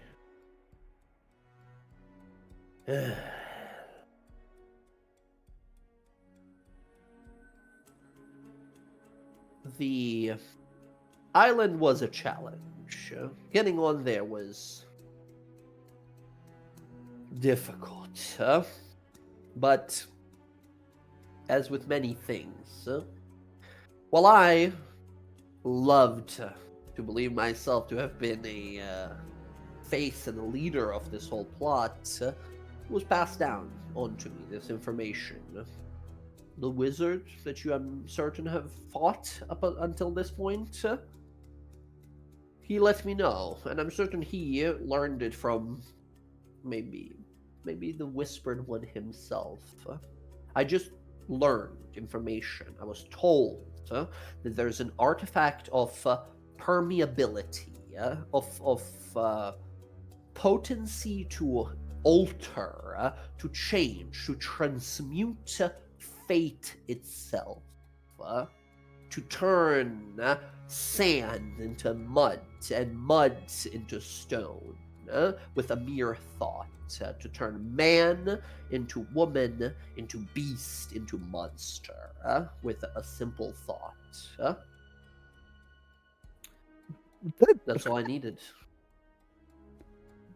That sounds like more than what the beacon can do, right? It That sounds seems a little- to you. It definitely sounds to more than like you've ever known it to be able to do. All you've known the beacon to do is when people who would like swear themselves and connect their souls to these to each of their, they would be kind of an internal life, but not in a sense of like they're just infinite living. More so, they are just kind of reborn. There's been cases, rare few cases, where some people were kind of born with memories of a previous life, right? Not like full memories of the entirety of their previous life, but like strongly remembering a lot of their life before. And some of your people believe that some of these people maybe were blessed by Issa Herosi to sort of have the memories and the life of this person kind of stored within them.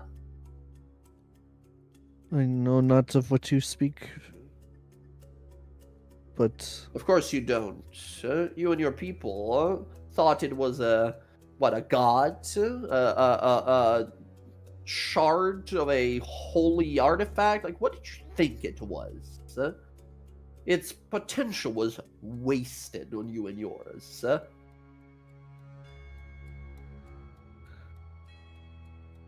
You know, at that point, she kind of steps, and then from her before, like basically she steps, and then out of her step, her echo comes out. You know, and then, you know, my people, we see the possibilities, right? The timelines of what could be, and that light protects us. Has sheltered my people for a generation, has brought us out of being mere monsters into something more. Yes, well, it was very surprising to find what your people were like before. Those ascendants down in that ziggurat were... Well, I nearly died twice fighting those. You're not a big fan of those guys either, huh? Zahir doesn't do much for you, huh? The old ones, no. We fight them tooth and nail. Not the mutated ones outside, but the ones within, the ones buried there. There will be an army like no other. Imagine if I could have that light of yours, manipulate it just a little bit to where they would think that when they awoken, they served me rather than Zahir. It was perfect. Huh? And you shitheads showed up again.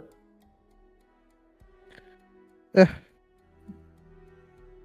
That's what you have to say? You ruined my entire life and that's what you have to say?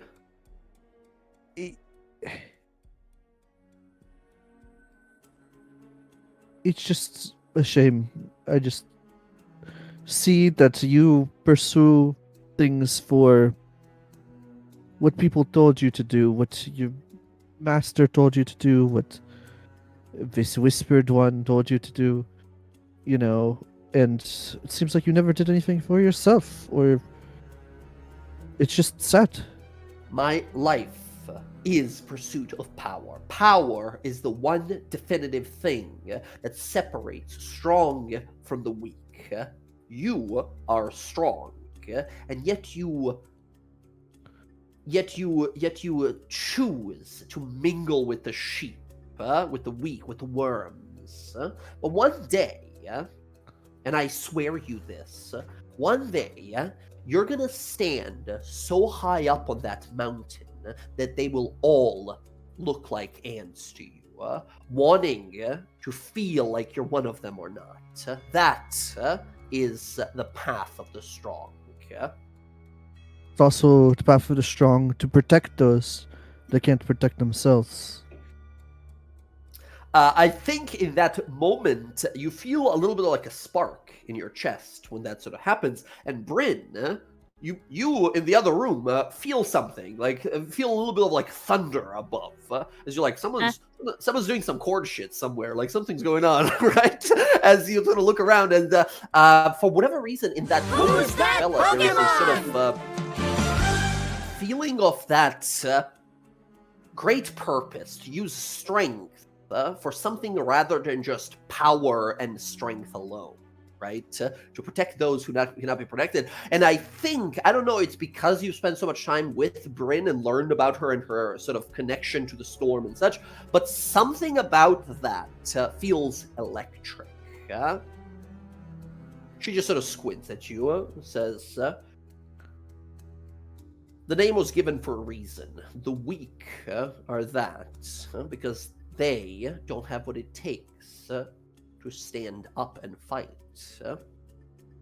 I will rather die than surrender. But you know, we see things differently. I was weak once, and you were too. And look at us now. What is the weak but endless potential? She sort of sighs, says, look, you won.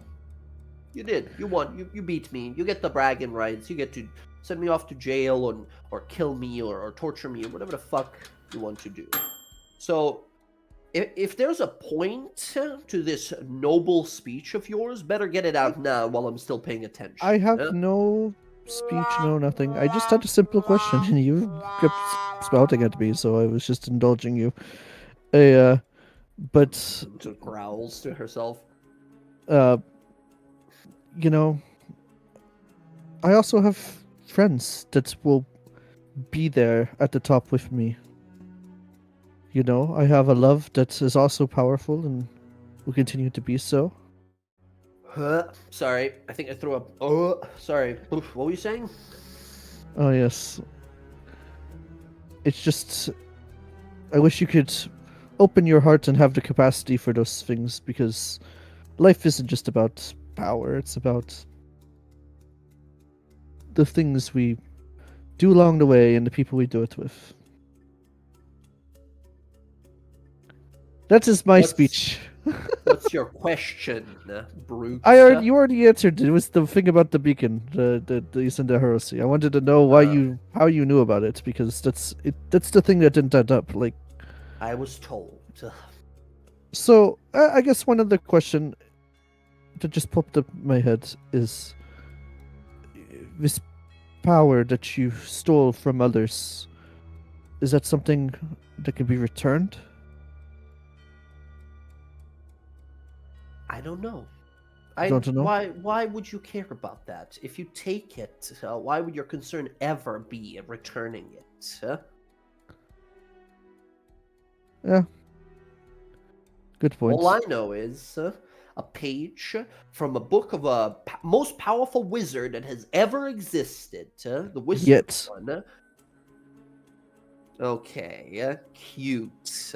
But I think your friend is a lot more reserved than those kinds of ambitions. You and me both know there's different kinds of power. All I know is a page from a wizard's book gave me power to take essence from anyone. I am not a demon. I'm not a fiend of any kind. I'm fiendish, I guess. My appearance is a product of some sort of curse. Something my parents did. Both of them human. Something they did made me a tiefling before I was even born. They didn't like that. And while I can't go back to hell if I'm ever slain now, without the beacon too, without the light, I'm on my last life. And that's okay. I don't care. I lost. Doesn't matter what happens now. Nothing matters anymore, huh? Do you remember your parents, you said? Do I remember them? Yeah. No, not really. I was way too young. Okay? I remember some sort of a pig shit covered farm and chicken running around, and then an old man in a wizardly robe came and apparently offered them a few copper, a few coins or such, and took me away. And they eagerly said yes, because who wants to have a devil child in their home?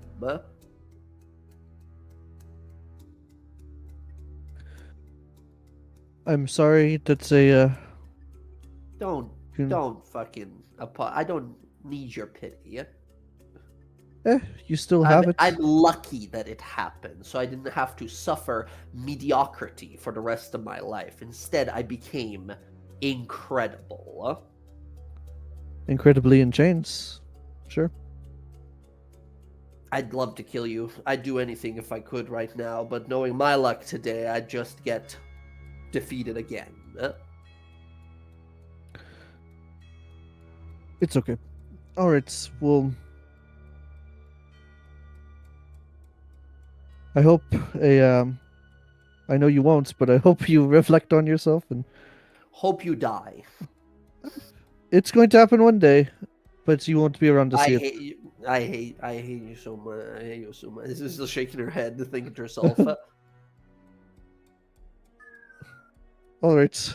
Next. Walk out the She's shaking her head, grinding her teeth. You walk on out. Oh my god, the sirens. The elves are here. The elf police. Like, we are here for the team. No.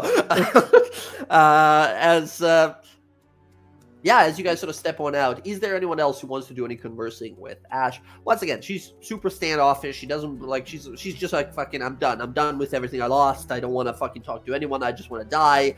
I'm not gonna die. I'm being sent to elf prison. I gotta wait here with these stupid ass giants that put the ton of weight of chains on me, and I can't move my limbs at all.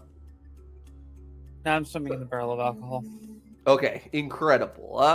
Every once in a while, Gondor picks up the barrel and just sloshes you around like real fast as you start spinning in there and puts you down. He's like, just laughing to himself. As you guys are sort of sitting on there and you kind of gather here, you spend the evening here in Gundergrunch. At the end of the evening, as you guys are about to sort of go to sleep, Gundalor kind of sitting there at the big table with you guys, kind of looks at you all and says, friends, one question, if that is okay. Kind of looks amongst you all and says, Prince King Gundalor was hoping, like we talked before, you all said you might know gnome people. Gundalor wants to fix mistake of the past. Hill Giant break the city of gnomes, and we not good at building as they are. Our architecture is bare bones at maximum, so we can't build gnome homes, but was hoping that maybe you know where gnomes is, like their leader, who's queen or king of gnomes these days. Maybe Gondolor can talk with them and help them repair what giants broke. Problem is, when Gondolor tries to talk to people that are not you and are size of you, people run away.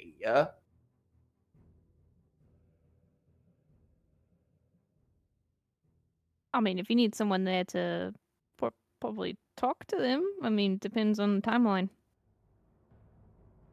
His eyes cross slightly. Huh? When do you want to go? When do you want to go and do this? Well, is there king or queen of gnomes? Or, other gender can be what you want it to be.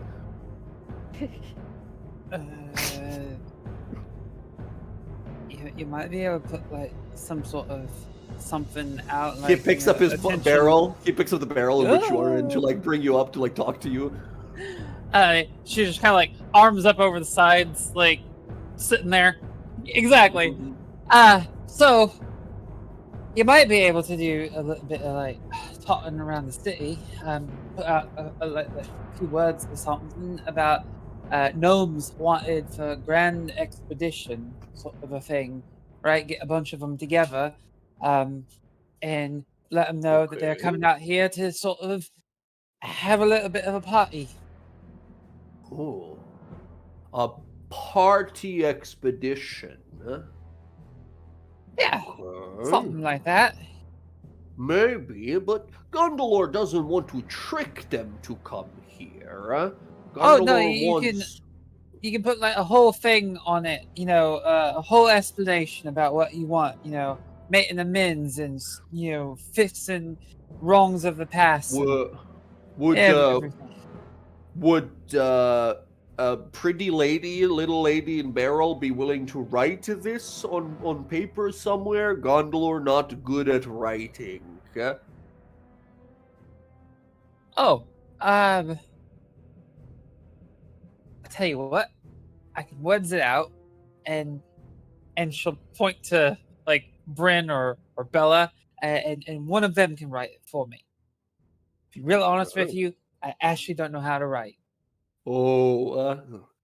I feel much closer to you now. Not because you're in a barrel next to my face, but because of the writing thing. Yeah, never really learned how to do it. Speak really, really good. Gondolor feels so stupid. Gondolor king and he can't write.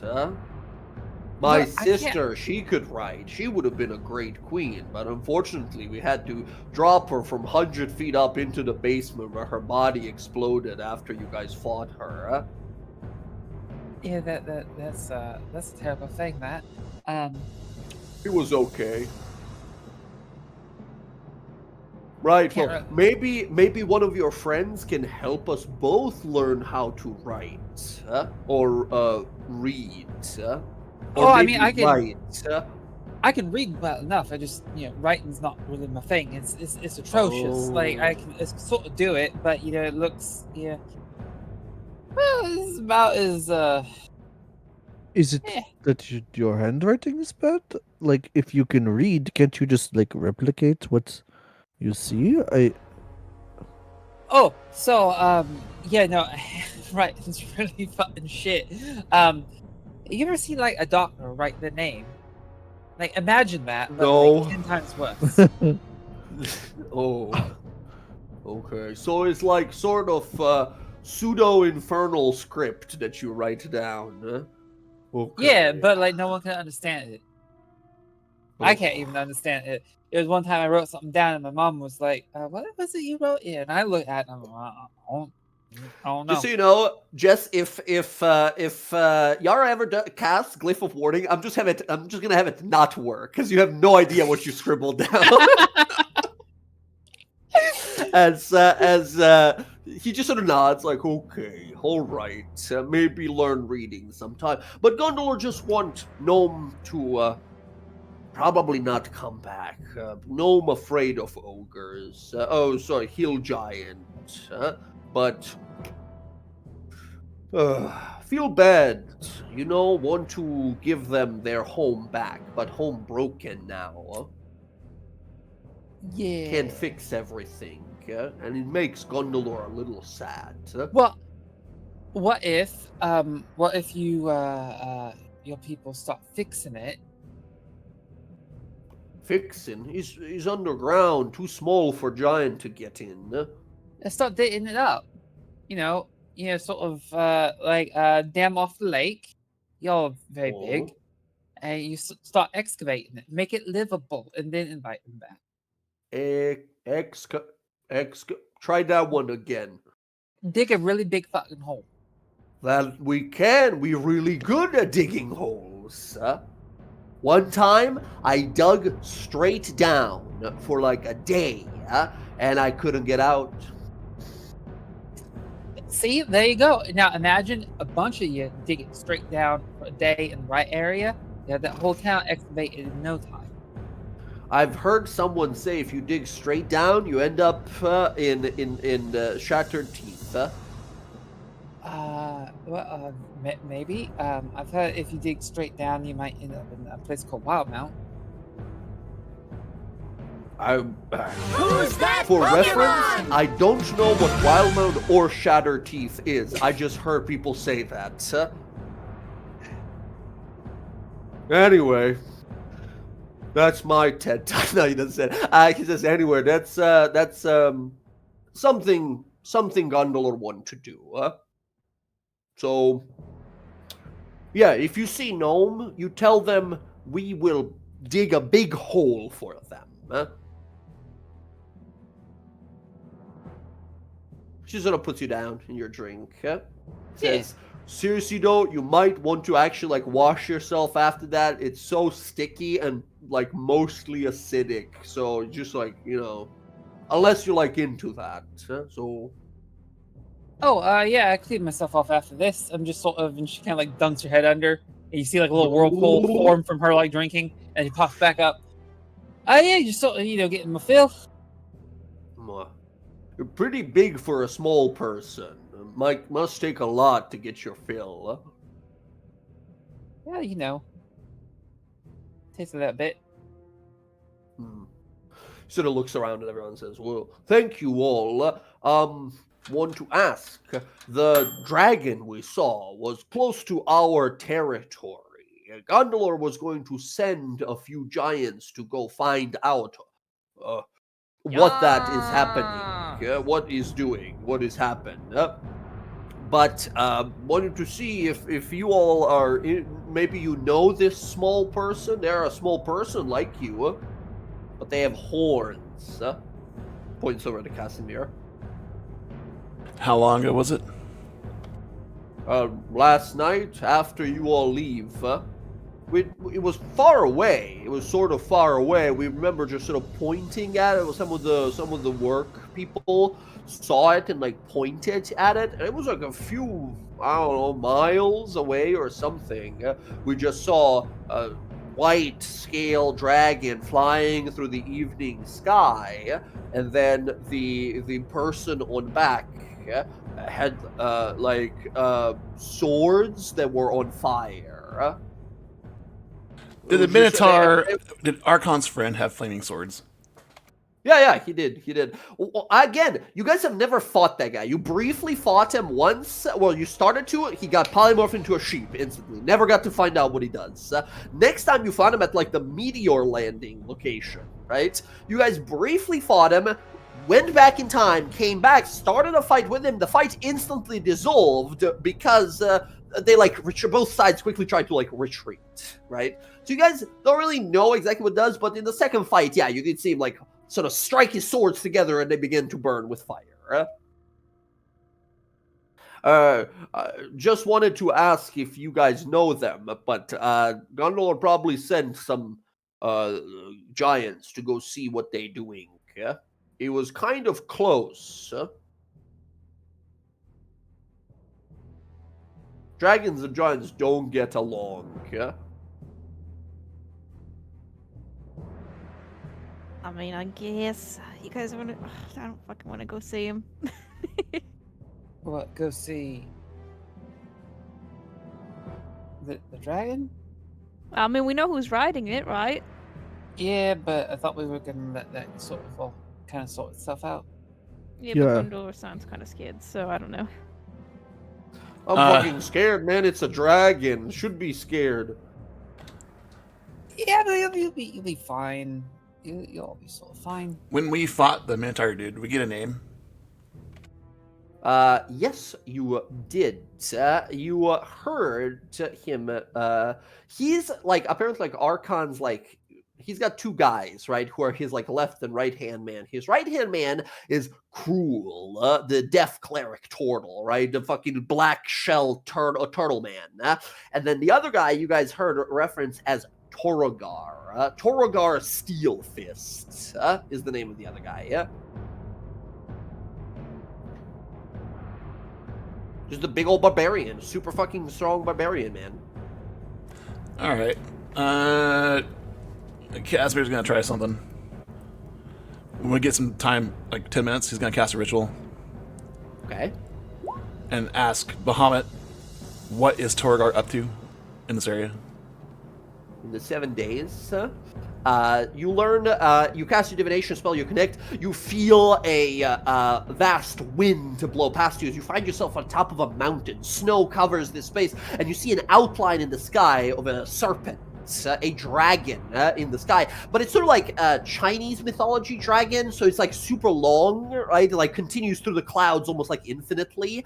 Think Shenron from Dragon Balls, right? But like platinum, kind of shadowy. You can't see him through the clouds as you sense this divination come to your mind from the top of Mount Celestia itself, as you learn that Torrogar, upon his mount, this dragon, powerful adult white dragon called Obatala, Tundra's Wrath, the title of the dragon, is out here scouting for any individuals that would notice him and the rest of their troops. Oh They're shit! doing something. They're doing something secretive, and he's just sort of scanning the area so no one notices. Friends, there's a problem somewhere. Torgar Problem everywhere. is scouting. Apparently has troops. I don't know who they're going after or why. Can I glean where they're going?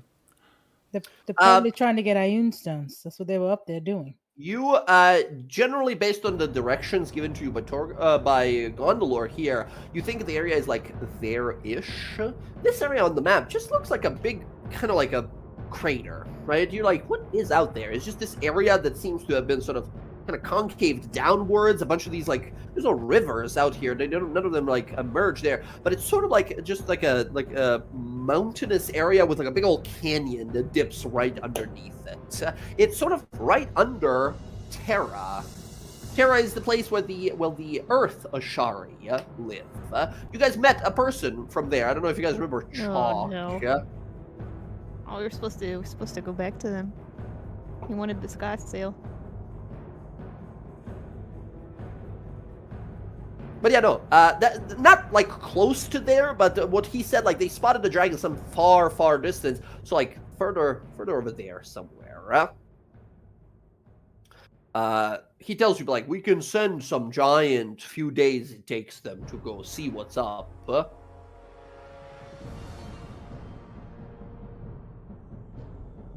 So welcome, you all welcome here as long as you wish to stay here. and you guests of King Gondolor. Also, if you ever need, Gondolor, great friend of you now. Many hill giants that live here in Gundergrunch, your friend as well. You ever need a bunch of hill giants to help you, we help you. I owe my people's safety, life, and everything to you all. And you also made my sister explode like a balloon when she hit the ground in the basement. So I owe you for that.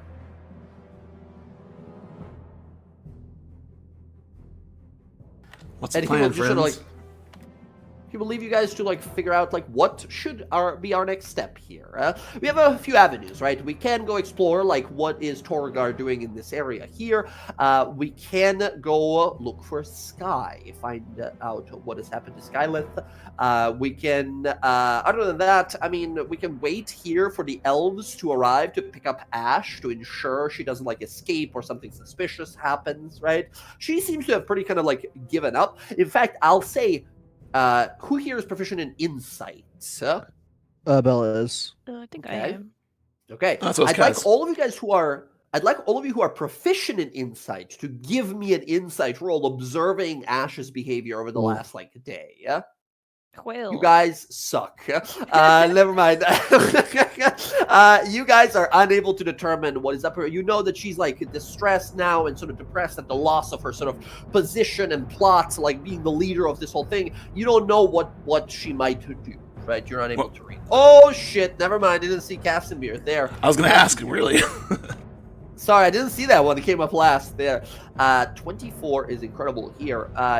Casimir, after your conversation with her, while she seems extremely spiteful of a person, she's given up. She doesn't care anymore. She is, it's whatever, right? She's totally blasé and sort of apathetic about everything that happens after this point. She was supposed to have this great destiny, and unless given a reason otherwise, she's just going to give up. She doesn't care anymore. As long as the Archmage gets killed, that's good enough for her. If not, that's also whatever. Like, she's probably just going to accept her punishment. She's not going to care what happens to her after this point. She is still sort of like, you know, she's a villain. She's a dangerous fucking villain lady, right? But she has been sort of betrayed and backstabbed, and she's lost to you guys like 4 times on 4 separate occasions. This last one, after her like adoptive father figure told her like, you're useless, you fucked up enough, I'm taking over, right? She just sunk, and she's done. She doesn't have any more fuel in the engine. Sorry, in the chamber. Well, at least we know where she's at when we have questions. If we have questions. Gotcha. Every once in a while, as you guys rest and sleep that night, you hear like a little smack sound, and you hear Ash go like, "Fuck, what was that? The fuck?" And that happens like every few hours. Probably Something. Roxy in there. Yeah, I was thinking the same thing. As the night goes on, eventually morning comes around. You all rested. Long rest achieved. You feel powerful. You feel restored. You feel ready for your next adventure. So, friends, what shall it be?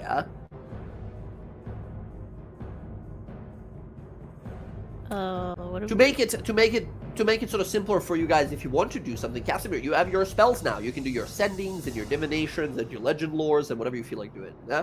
Yeah. We are gonna cast a spell. Where the hell's that? That one. I gotta pick it for the day. Forecast, okay. That one's gonna be It's a for balmy 70. for the day. We are choose this one here. Forecast scrying? No, forecast Or are is gonna you be for cast- fireball. Sorry. Oh, forecast fireball. Gotcha. And you get to cast it as an action without like expending it. Incredible. And then scrying you cast here. You focus for a moment here. You cast scrying. Who are you scrying or attempting to scry on? Sky. Location or a person? Sky. Sky. Okay. You reach out into the ether. You focus for a moment. I need you to make a wisdom saving throw. Sorry, charisma saving throw. Fireball at 5th level. My God, he's packing a noob. I'm sorry. What save or roll? Charisma saving throw as you Charisma feel saving something throw. go awry with the spell. Can I sit beside him? Yeah, sure. It's just standing next to him. I'm the aura provider. Excuse me. I hope you don't mind. Excellent. As you sit there and attempt to reach out, you feel darkness seep into your mind. Shadows fill your vision, as even with the charisma bonus there, Casimir, it's not quite gonna pass through. You hear this like, secrets. Oh, so fun. You see the skeletal visage face of Vecna. His eye glows. He goes, you don't get to see this. The god of secrets says, no, this will remain a secret to you. Your spell fails. Oh, well, we're on the right path, friends. I got blocked. Mhm. Blocked. By what? The Yeah. Whispered One. Vecna. I like how he said so much like, it's the fucking Vecna again. He's fucking with me again. Fuck. Okay. So So what's that mean? yeah, we just message her and You get a sense that after that, it's not going to work. You're not going to be able to see Yeah. or get in contact with her. I have to figure out another route. I mean, I think that drives a point to you of like, okay, Sky's going to be important in some way to something that's going on here. Yeah, I gotta like figure that important enough where Vecna doesn't want us knowing. That's going to stay a secret, says the god of secrets, right? so that means that eliminates that option essentially. Does it eliminate it or does it make it more important? Well, okay. We're going to just go around Taudore looking for her? We need to find another way to can find track her. Roxy can track her. Doesn't she have something that If that's like close by, right? Yeah, how does that work again, Jen?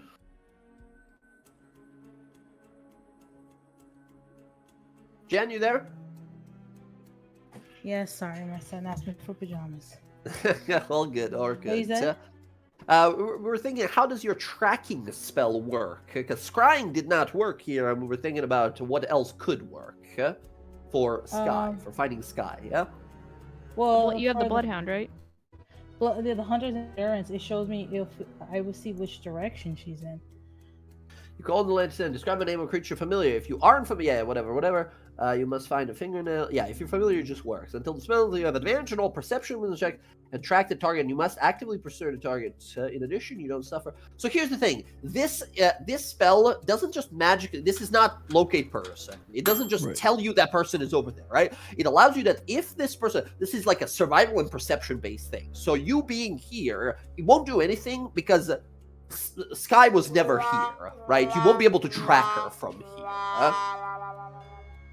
If you went back to, I believe you guys met, what was the location? You guys met, I think, was it Pickmond over here? You guys met with her in a small town when she picked that up, when you guys were coming up this way, right? And then she bailed, she disappeared. So if you go back to that small town, then you can cast the spell and then you can start tracking if you succeed your survival and such. But then again, you're pretty certain they might have just teleported away, which will make it like, that's the spell is about tracking, right? It doesn't like magically, like if there is something to track, you will perfectly track it. But if someone just vanished and you don't have the means of following them, then you know it doesn't. Still a first level spell. What about the sister? Renia? Try scrying on Arenia? Is that what you're asking? Because Yeah. Sky and Arena together, Vecna will keep me out of sight. But thinking about it, But go ahead. I mean, it's worth a shot, right? Like, there's I have another idea I'd like to try. DM, Is there a particular god Vecna doesn't like? All of them. Like, So Vecna Asmodeus hates it. Yeah. Well, yeah. So Vecna is a person in the lore of him, at least a very little that is known about him. He was this guy who became a god out of sense of ambition. Out of a sense of like, I bet I can fucking do it. I don't care about followers and such. I bet I can become a god if I'm powerful enough. And he did all these plots and schemes, and eventually up that staircase made it to godhood by performing like rituals and such like that. But because gods are a cosmic sort of concept, the universe had to sort of expand and make a portfolio for him. Every god sort of represents something, like Wildmother represents nature, right? And the Lawbear represents civilization, and Moradin represents creation or crafting, while Asmodeus represents sort of trickery and deceit, and Lolth represents jealousy, and Grooge represents like wrath and rage. The universe had to sort of expand to make him a god of something. So he became a god of what he's most powerful at, and that is sort of arcane and / necromancy and secrets, whispers, the unknown lore, right? So he's not necessarily a rival to any other god. He's never had any like beef with other gods, but the one god that is sort of on the opposite of that cosmic scale to him would be a goddess known as Ayun. I was just about to ask about her. Mentor. Yes, the knowing mentor, the knowing mistress, whose whole deal is gathering information for it to be shared amongst the people. Information is power, knowledge is power, magic knowledge is power. However, also, those secrets that are dark and dangerous for the worlds, they should be safeguarded by those who are trustworthy. Right? That's her deal. Ayun is one of the weaker gods when it comes to the power of the scaling of the universe. She was wounded, almost deadly so, in the event when the gods sort of left our world during Divergence. She was wounded by another god, an alien god that no other god likes, called the Chained Oblivion. This Chained Oblivion nearly killed Ayun, if you can believe such a thing, killing a god. And afterwards, she's been just sort of like more reclusive than any other god, nowhere near as like present. Like you guys have never seen a temple of Ayun anywhere. Only places you see of worship are the Cobalt Reserves and the Cobalt Archives of the Cobalt Soul, those like traveling monks that gather information, right? People that Casimir and Roxy have spoken with, that Roxy is sort of like a member of, right? Roxy's not, I don't think, a follower of Ayun in any concept or matter, but they are the worshippers of Ayun. They're like the only ones. Okay, but she's still a god, not an ascended god, right? Still a god, yeah. Still powerful in her own right. For sure. Okay. Casimir cast another ritual spell. Mm-hmm. The next Another day. Divination, okay. To Ione. Or Ayun, however you say it. Gotcha. Ayun, yeah. The knowing mentor. Okay. Excellent. Vecna. You cast the spell. Vecna seeks to destroy Divine Gate, I assume, trying to stop him, but I need to know where our friend Sky is, and he's blocking me from seeing her. She's going to be a key in this. Can you help me? Yeah, absolutely. Go ahead and make a charisma saving throw. As you feel something again begin to itch at the side of your eye. What does Yara do again?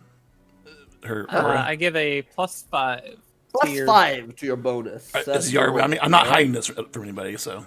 Yeah. I mean, after it happens the first time, you can be like, "Please help! Please hold my hand while I do this." 14 + 5, that's a 19. Okay, again, you try to reach out, and you feel a little kind of popping sound in the back of your mind, and again, you just hear this like to have my... I might go for my inspiration here. Okay. Yep, inspiration. Because that's a 19. 19 is not enough. Yeah. Right. As you hear this little voice, almost like inspiration, arrogant, like so persistent. It's almost cute. Come on. Oh! Let's fucking go! You hear this like so persistent. It's almost amusing if it wasn't verging on the annoying.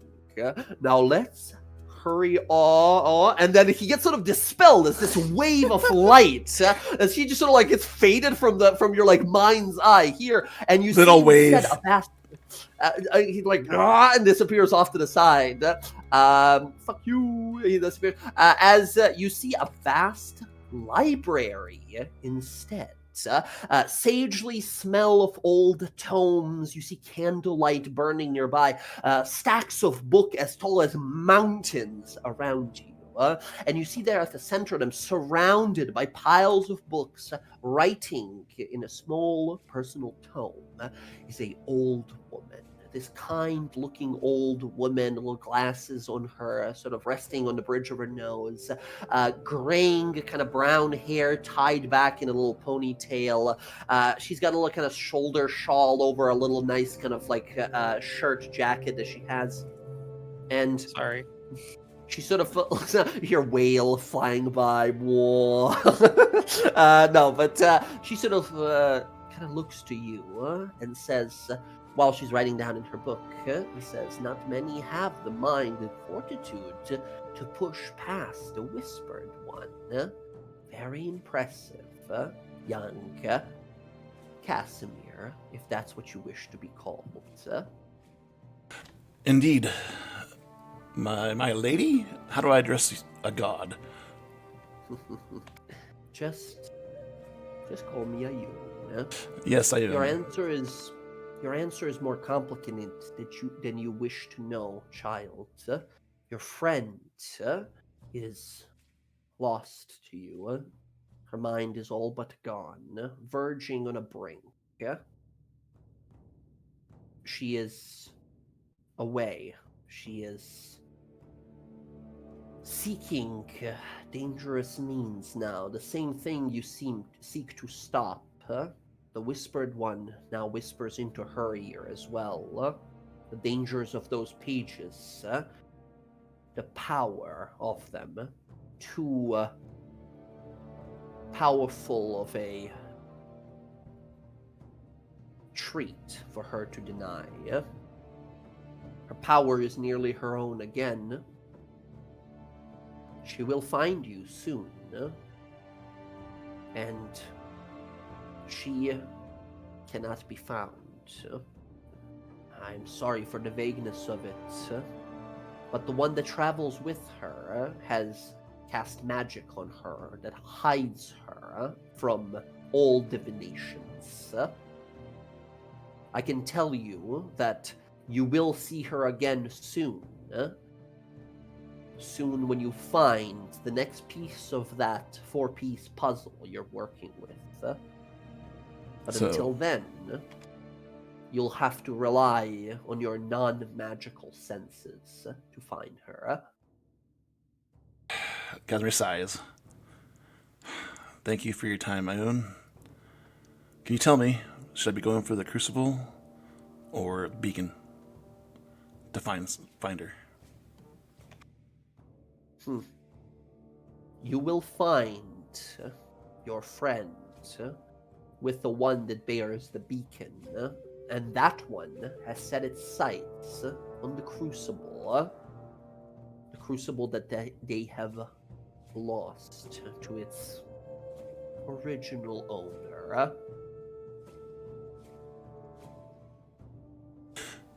Thank you. She looks to you and says, "If you seek wisdom, then don't seek it from me.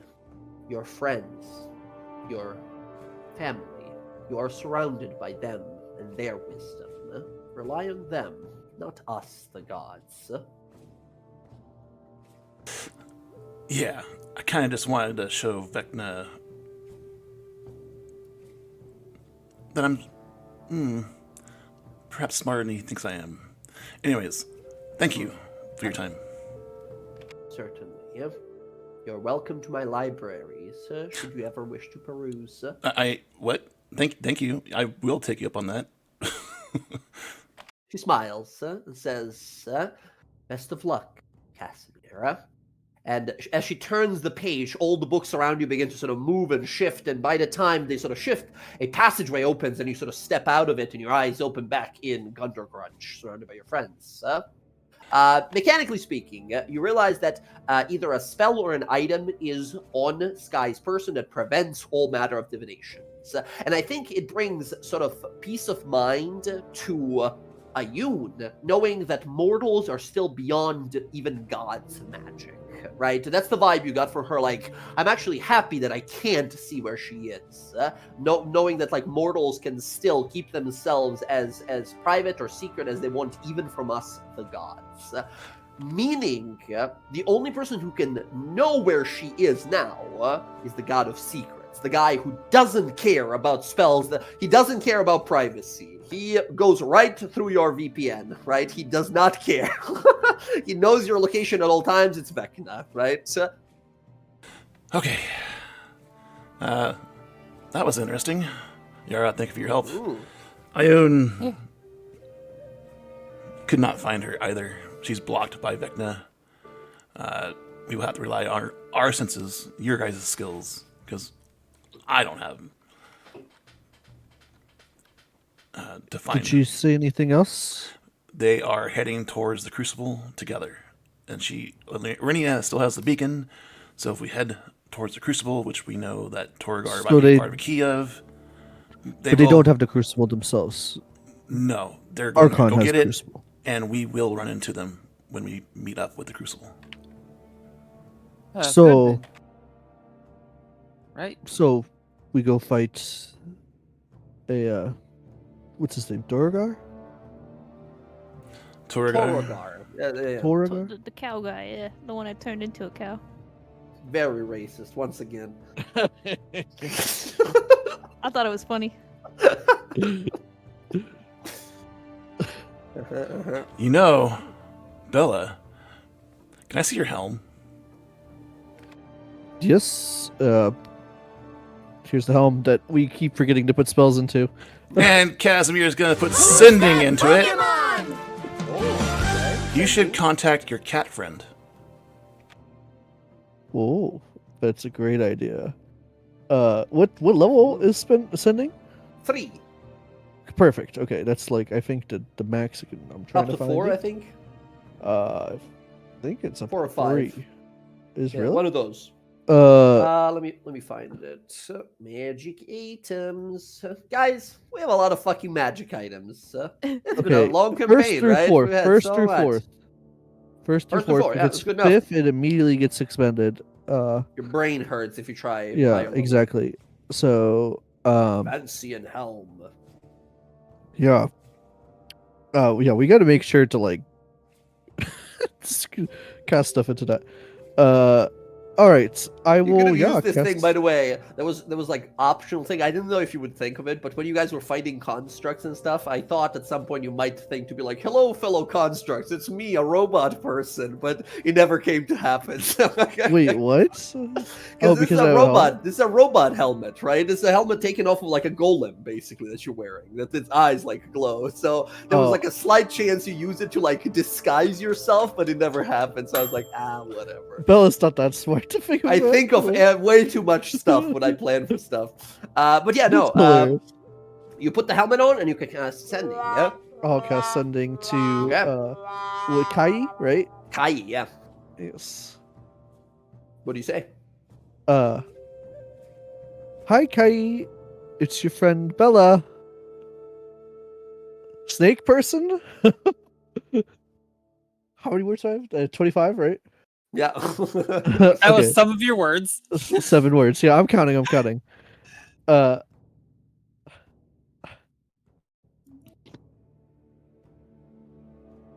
Hoping to see you soon. Where you at? Where you at? You get a message almost immediately, like the moment your spell ends, like where you at, and then immediately starts going, like, hey, best friend, how's it going? How's it been? It's been so long since we hung out. I am with my dad and Torgar and Cruel, and we're digging. We have a bunch of undead lizard people digging with us. We are digging for some bones of some grandfather dragon. He's so big. He's like massive. I've never seen a dragon this big. We're actually right now, and cuts off. Okay, they're digging with the dragon, and all of them are there. So Okay, real quick. Is there a limit to how many times you can use that shield, that spell, or the helm? I think once a day. nope, Actually, it's hold just on. you We can never keep putting recharged it. spells into it. Yeah, you can keep put another one in there immediately. Poof. Okay, put another sending in there. Second spending. Well, first Go. before I send Oh. it, what do you guys want me to say? Like, am I going to tell her that we're here? What's the plan here? Ask her for a location name. A location name, okay. Yeah. But- Anything else they should be including in this message? Ask him where the cavern or where they're digging at, so you can go see her, and we can avoid the troops. Oh, okay. The undead lizard people. I don't want to see them. I will cast sending again. Mhm. That's so cool.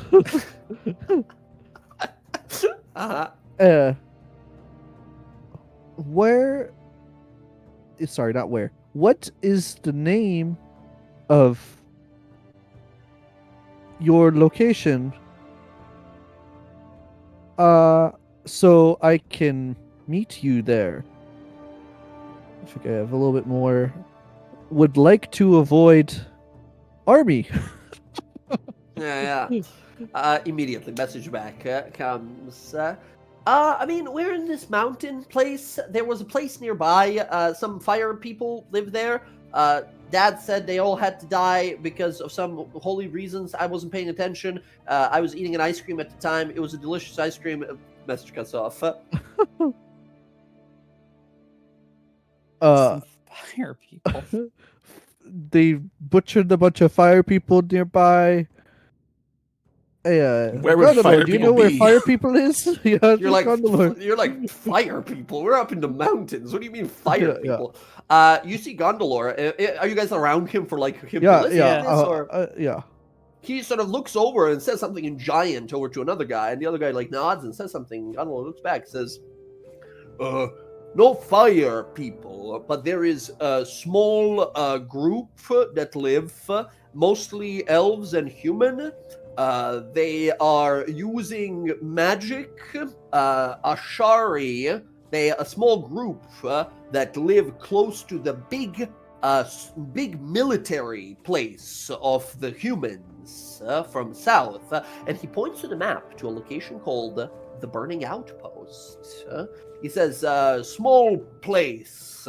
Never wanted to get too close. Giants and small people not get along well, And you guys are sort of thinking to yourself, like, what the fuck is out there? Why are they out there? It's called the Burning Outpost.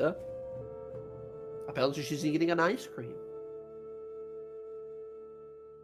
Interesting. So, Could we like strategically sort of, teleport this fortress on top of them?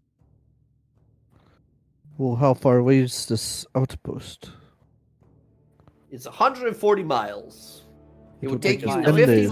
15 miles a day. It would take you like 10 days nearly. 10 days, yeah. Hold on, guys, we coming. Zoom, zoom, zoom.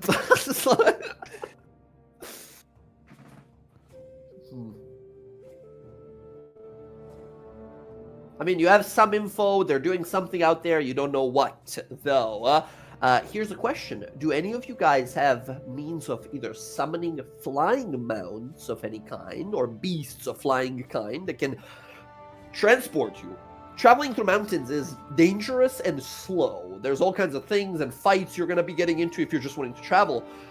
So if you're able to just fly over everything, it makes it much easier.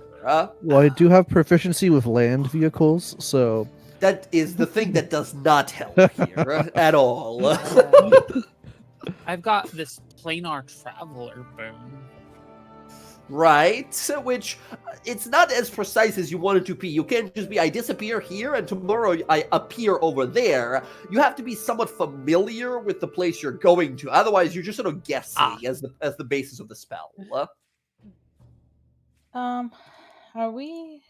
But does anywhere Mom near- know that area? Maybe Mom could put us there. Oh, There But- is a big old water space. Yes, next to it. there There's a giant is. lake nearby. Also, by the way, the big like stone building that he mentioned that Gondola mentioned, that would be, I don't know why they did this font. It's so fucking hard to tell, especially for a fucking colorblind person like me. good This is lord. Fort Daxio here. Some of you guys have heard about Fort Daxio. Fort Daxio is where the military, all of the like military force of the Taldore Republic, is trained and stationed at. And you guys are thinking to yourself, like, that's a weird place to put yourself for, like, Archon's plans. Why would you want to be close to the place where all the military is? This is like Cliff Keep Mountains, right? Where we Hmm? are? Cliff Yeah, Keep you're at the Mountains? they're above you. You guys are in the last flat, like a hillside part before you begin to go up into the mountains. I wonder if I'll be able to meet what's his name's parent, his mother here. He told me to come here. Cage's mom. That's right.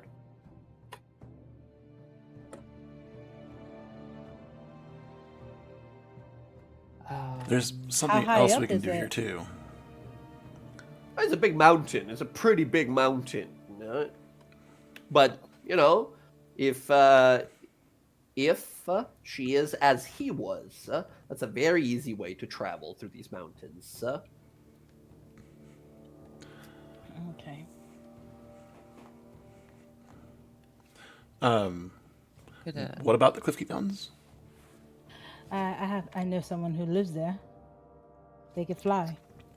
Who's that? You guys, I think the first thought to you guys, like, how? Aren't you, like, from a different continent?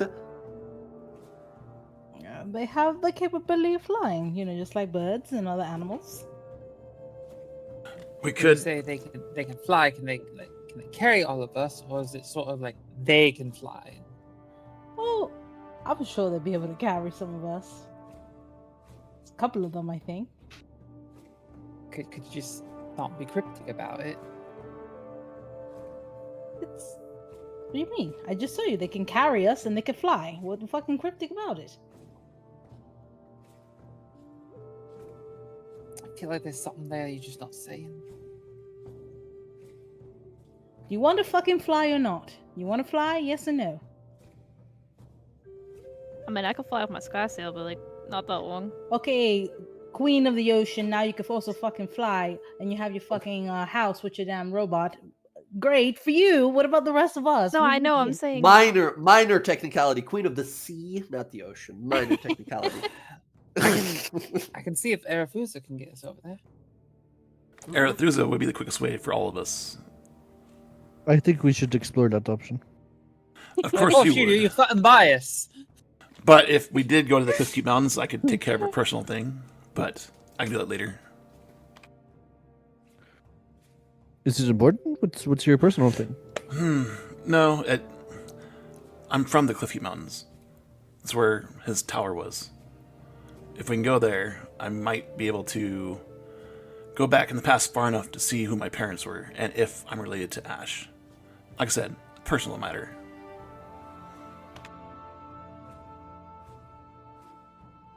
It seems like this other thing is sort of time sensitive. Oh, I agree. I agree. So Yeah, absolutely. I was going to say, Yara, as a warlock, you can beseech to your patron here, right? And you hear the voice of Arethusa. Hey, sweetie, how's it going? oh, it's going. You know, about like you might have thought it would. A little bit of trouble here. Bella's Oh. in Bella. I noticed you were like around a lot of water, but there was like a lot of poison in the water, so the connection wasn't the greatest. Yeah, what about something like that? There's a lot of dead people down there. Ooh, I think I've heard of that place. A lot of people died there. Yeah, several thousand of them. We got a teleporting tomb now. Okay, that's good. Yeah, you're just sort of teleporting around with a bunch of ghosts and whatnot. Right. Yeah, it's a little Okay. fucking creepy. A So little weird, but life is an adventure. You never know what it might yield. yeah, absolutely right So- about that. Right. So what's up? Huh? Well. How's Bella doing? Oh, fuck. Did she ask about me? Oh my god. Yes, Bella, she asked about you. Yeah, she's doing there? fine, Mom. Is she there? Are you Yeah, talking oh to my her right God, now? Yes. Are you talking to her right now? Yes. What do you want you want me to tell her? Tell her I miss her, and I can't wait to be around her again. But like make it sound a little casual. Make it sound like romantic but casual. Yeah, I can do that for you. Line's still, let me know how this sounds. Actually, just right? make it romantic. Just make it romantic. I don't mind it. I don't mind it at all. Are you sure you want me to do that? No, well, maybe it's a little weird. You know what? This conversation is maybe a little weird. Maybe I'll just say it myself once we have a chance. I mean, it's not really that weird to pass along a message. Right. Okay. Sure. Right. So, with the line still kind of like open in her head, she's gonna look to Bella. Hey, so my mom said, she's kind of looking forward to seeing you again. Hope you're not really as Kinda.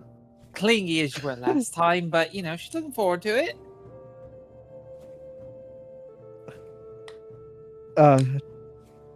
Tell her that What did she there's say? not Did she say there's not a anything? What day did she say? go by that I don't think of her and can't Oh my wait God, to is see she her saying again. something? Is she saying something right now? Is that why we're waiting? Is that why Yes, we're waiting? yes, Saying something? yes. I am. All right. Yeah. What she said was, it was a nice time. Looking forward to seeing you again, but she's sort of seeing someone on the side. Hope you understand. What? This is a joke. This is probably a joke, huh? There's Do no I way. sound like I'm joking. I don't know. I You go should and see slap what- her. What What the happened? fuck was that for? What She hit me. She hit you, huh? Yes. Oh, because you were joking, and she figured it out. She's so cute. No! like that. No, your girlfriend's abusing me. Oh, but in like a fun, like a cute, like about to be your mom kind of way. No, like she knocked my tooth out sort of way. Oh, goodness. That sounds well. You know what? Hey, well, I can't. I was gonna say let me talk to her, but that would take hours. So maybe not. Okay. Well, what do you need? Let's get to it. Oh, I'm fighting a waterfall right now. You have to get through. What's going on? I'm the warlock here. Why am I being ignored? I need help getting to another place on this plane of existence. Okay. Burning That should be outpost. There's a easy. lake. There's a lake nearby it.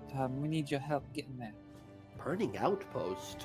Yeah, it's air asherai there. Sweetie, you and I do water stuff. I don't do. Yeah, I burning know. That's stuff. what I'm trying to tell you. There's a fucking lake right there beside it. I don't know a lake.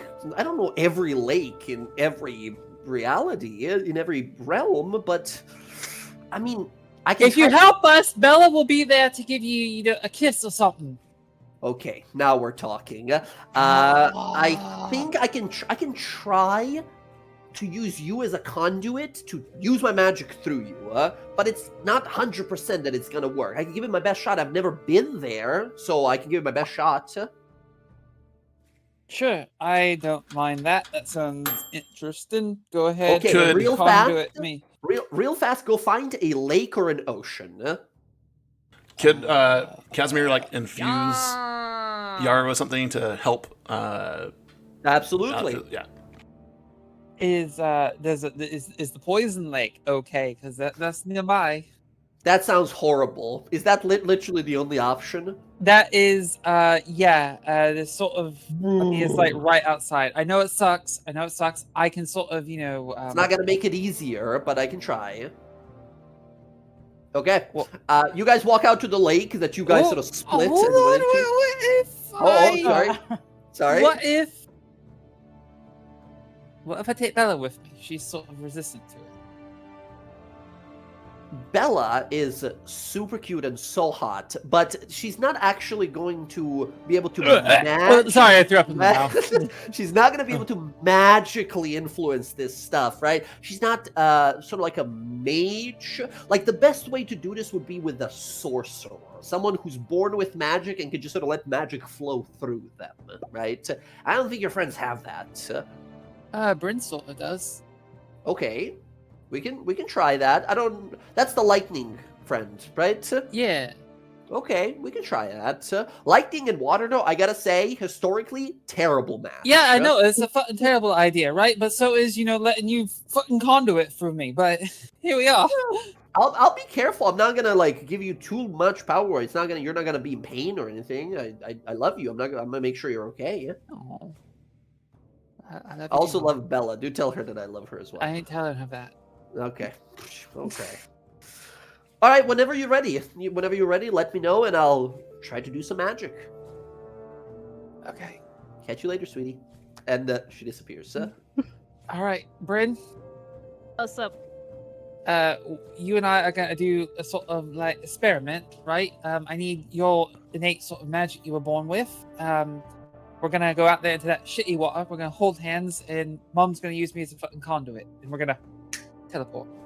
Okay, I don't know what that means, but just give me it, and I'll give you a charge. Mhm. Yeah, don't put your hand, your lightning hand, in the water. Seems like a very bad idea for the both of us. Very bad idea for me. I know I seem pretty stupid sometimes, but I do know basic science. Just so you know. Yeah, well, I'm the one not lightning and immune, so I just feel like it needs to be reiterated.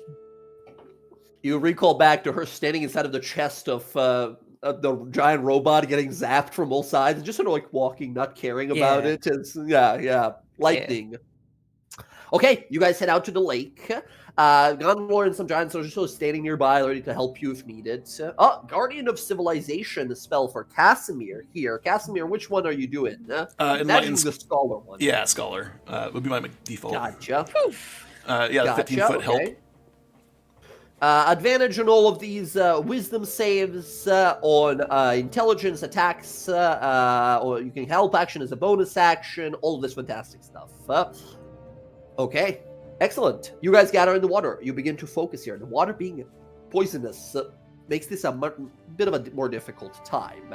The location not being known to Arethusa also make this a bit of a difficult time here. So the odds are stacked against you. I'll tell you how this works here. This is a pseudo plane shift where she's trying to shift you guys through the Feywild into this giant lake close to the burning outpost.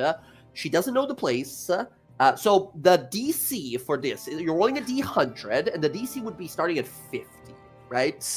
51 or above, you're good. It works. However, because the water is poisonous and like basically diluted from all the engineering, the mechanical liquids and all of that has seeped up through the ground, it goes up by an additional 20. So it's a DC 70 on a D100, right?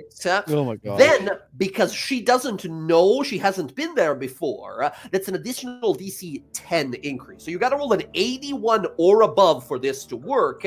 And then your friends can help you somehow reduce it further if you have ways of either magically empowering each other, purifying the water around you, or any other water-based magic will yield the best reduction to that. So once again, it's super unlikely to work, but it might. Wait.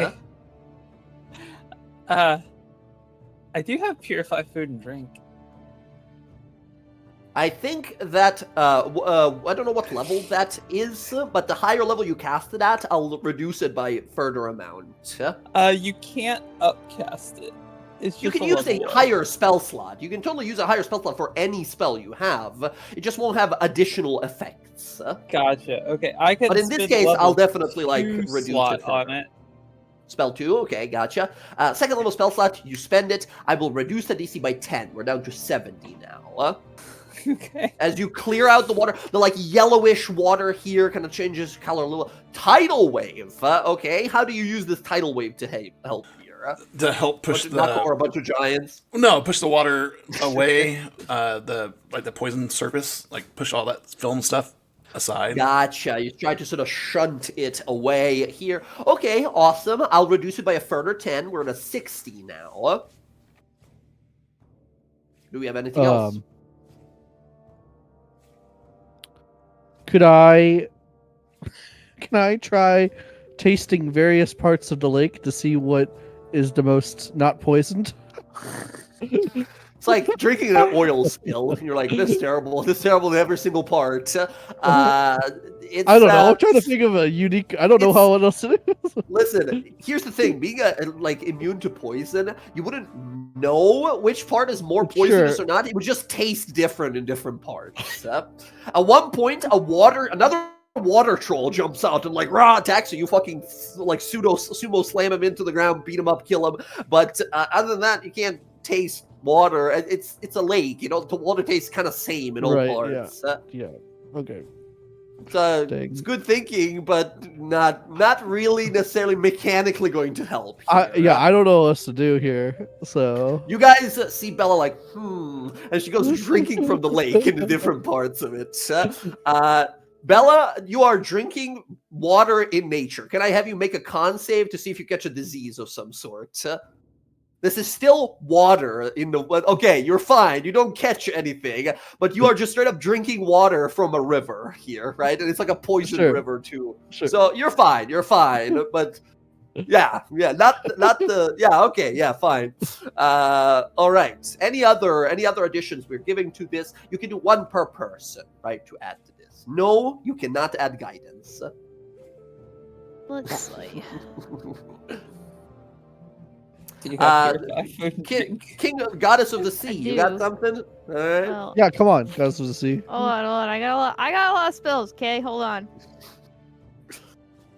You guys don't understand. Every time Emily opens her spell sheet, it's like looking through archives of stuff. Yeah, it's just like that's why it glitches out. It just freaks the fuck out because I got so many spells on here.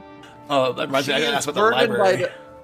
She's burdened by the curse of playing the two classes that get all of their spell lists at all times. So, yeah.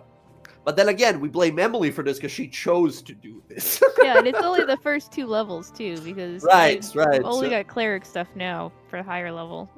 Yep. All good. Do you have anything water-based? Doesn't Maelstrom do something if it's in water it creates or something the like that? bubble that sucks people in. Okay. I think I do have Wall of Water. Okay. Because I used that before. You can. I'll allow, if you do have Wall of Water, I'll allow you to make sort of like an archway, right, of like water and open this sort of kind of like yeah, hold gate. on, I'm looking. Oh, I have Control Water. Control Water's massive one. That's the exactly kind of a thing you need here. I will reduce it further by 20 because of this exact spell. This is exactly what you want here. Awesome. With the water purification, with the spell here, we're down to a 40 DC now. Okay. Tidal Wave, Purify, and Control Water. Working in tandem here as this ritual is starting to take place. You see strange green magic like leaves and vines begin to appear in the water and swim on through it. Do we have anything else to add here? Who's left? Roxy, you're left. Roxy's on the shore, just sort of like looking at you guys doing this. Oh, she's not getting in that fucking water. No way. You have to if you're gonna teleport. Well, yeah, I'll see if it happens. I'm not getting in there. Mm-hmm. That said, I think that's all the contributions here. Gondolor goes, "You can do it." That's him. Now, Jess, I need you to roll a D100 here on behalf of Yara, who is being a conduit of Fey magic for the Moon Mistress, for Arethusa, for your mom here. 41 or above, it happens. 40 or under, nothing. The water falls apart and it sort of calms and ripples, but no magic happens. If I 41 botch or it, above. can I use my fate to No roll it? rerolls here. No rerolls this show. This is purely an effect that you are unable to perform, so you're relying on your Holy shit. So the help action didn't help, huh?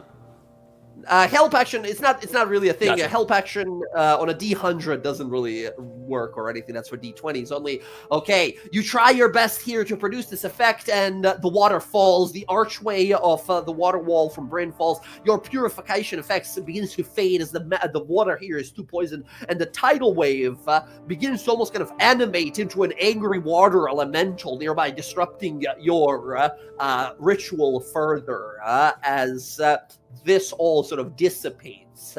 You hear in the back of your mind, Yara says, "Sorry, sweetie, I tried my best, but the location you're at and location you're going are both areas with very little connection to water. Yeah, I want you to know you're making Bella cry right now. Don't say that. I can't. I'm sorry. I find Hearing that, it's She's like, in no, you're tears. not. She's I'm trying to like, literally in tears find a right now. different- I'm trying to like Damn look at it. the symbol, clutch my symbol. Like, no, I'm not. I'm fine. You need your rest. Yeah, she's like What full is- tears. What It's an ugly what I cry. heard- It is a really ugly cry right now. Oh goodness! I mean, I'm Yeah. a fan of all kinds of I water, love but you. tears are my least favorite kind. Yeah, Ugh, yeah. Okay. All right. Good. Well, tell her I'm so sorry, and I can't wait to see her again and kiss her and embrace her. Well, and it's gonna be a that's very long really- time before we Huh? get to that because now we got to walk because you couldn't do this, and that's I'm there's s- like no it's water not- between here and there. You're in a different plane of existence. It's not as I walk up easy. and It's not- slap her again. What's happening? Are you She okay? hit me again. She hit you again. Well, She did her best. I don't mean to sound like a bitch, but you were kind of naggy at the end of there, kind of trying to. Wow. make me feel Wow. bad. Don't Wow. take a little bit- I don't mean to be like shaming you or blaming you here for anything, but you made me feel kind of bad, and it wasn't really cool, honey. I've been in your life for many years now, and she's only been And in I your love life you. for like less than one. And No, you're taking no, her side. that's- I no, see no, how it I'm is. not- I I'm cut not the I taking cut the sides. connection. I'm not. Oh, jeez. As it cuts off. I love. Damn it. As it cuts off. Yara, you have 2 fucking bruises on each side of your fucking face. Goddamn. Point All at right. Bella. Hit me again, and I'll turn you into a fucking shrub. Well, don't put words in my mouth. I didn't. I was trying to leverage it. Mm, So, anyways, if we can find a better source of water, clear, we can try it again. Other than that, we're sort of walking. Unless Well, you're- we could try Flying. Roxy's idea. I don't know where that's at, or we could try to walk. I mean, walking alone. Who's that Got a part of like 6 or 7 days, maybe more actually. Yeah, a little more than that. But if you want to, if Roxy does have some friends that can fly up in Cliffkeep, you're close. And also Casimir possibly could. Like, you don't know what's happening. You have no sense of urgency or not, right? So it's really up to you how you want to do this. Don't you have that spell also that like turns people into other things, right? Polymorph, something like that, right? I mean, I can only do one person at a time, though. Pretty sure. Hold on, Guess hold on. guess have that spell? Is sorry. Is polymorph only one target? Yes, it is. Okay. But like, can't you like carry us or something? I don't know. Yeah, you I mean, turn I it can into only something fly big. for an hour. Like, I can't Yeah. fly the whole That's the problem distance. with it. I don't know if I have polymorph anymore. To make this simpler for you guys, so you're not stuck in option paralysis here, you guys. Roxy's idea is a pretty good one, right? If she can get some allies up in the Cliffkeep Mountains that'll fly you over everything, it'll cut down your time. So for reference, by the way, most travelers on ground travel about 30 miles a day. That's like the standard-ish speed. Creatures that can fly, that are traveling for most of the day, instead travel 120 miles a day. Yeah? Holy. That's the difference, right? That's the insanity of being able difference. to fly over mountains. So, if Roxy's able to find some friends, you guys will cut down on travel time by a lot. First option was just teleport there through Aretusa. Didn't work. Unfortunate. We find a new way, right? Next, fastest way, if Roxy's friends are around, that's probably the fastest way. The What do you think? slowest way is teleport the gnomish home base every 50 miles every day, right? Right. Just silly question. Probably not. Did Zekdoran have a teleportation circle in his keep?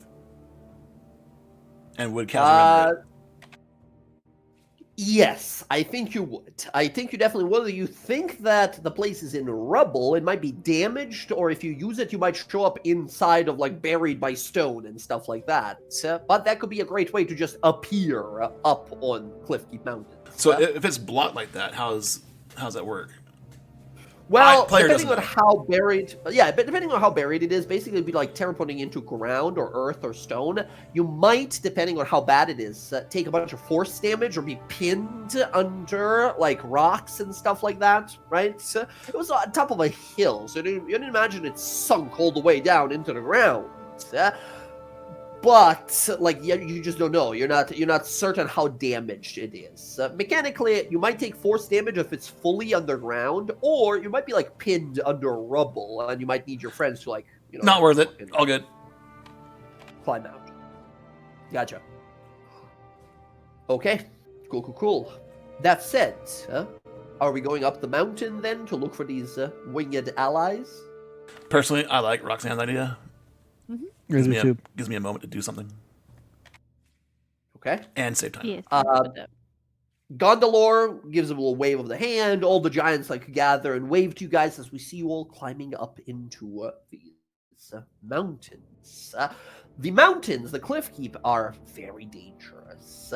In the next day and a half that you guys spend climbing going up the mountain here, you are constantly attacked by wyverns, by basilisks, by a bunch of groups of goblins and orcs that are living up here. Once again, all of them are not powerful enough to actually challenge you guys in any way. You guys can easily deal with them.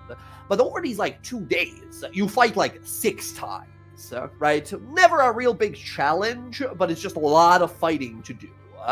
As you guys continue on up. On that second day, as you're up in the mountains here, you can see the vastness of Taldore.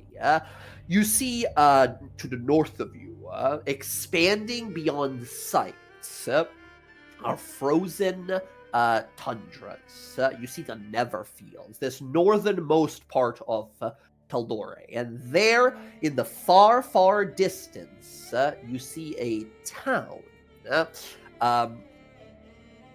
A set of lights, really, located at a center of a mountain.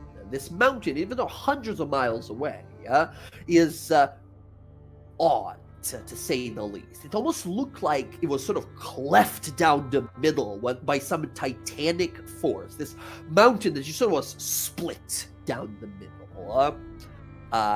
As you guys sort of, stare on up, you can see some shapes and faces far.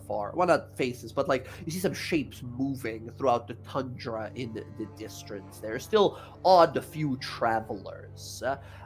Those of you of Elven persuasion would certainly know what this is, and you would have heard about it. Those of you that are not elves might have heard of the second, a little smaller, sister city to the southern Singor, a place called Lyrengor. This is the kind of sight you see in the far distance to the north. You don't see Guy on a dragon, but that's what you see. There's sort of strange lights in the sky, these starry lights in the sky, and what almost looks like a forest, vibrant and green, at the center of a cleft in the middle, like a snow mountain. As you guys look on there, you see to the south of you here, vast fields and forests. To the east of you, you see the accursed Grey Valley and Umbra Hills, where terrible battles of the past were fought. And then you look further to the west, where you see the Osmid Sea expanding beyond division, slowly sort of curving at the edge of the planet, at the horizon. There you all kind of behold as you continue to climb. As you're there on the second day, you're sort of close to the top of one of these mountain reaches. And as you're sort of up there, Roxy, you realize, I'm pretty high up here. How do I go about contacting Cagebreaker? I mean, I'll use my dragon voice. Excellent. You call out a draconic roar across the mountains here. As you all kind of look over to Roxy as she steps forward onto a little like cliff and speaks out, her voice carried and amplified further by the wind. As that happens, you guys hear another draconic roar in the distance. And as the clouds begin to gather above, you hear like a thunderous sound of this draconic voice booming and speaking.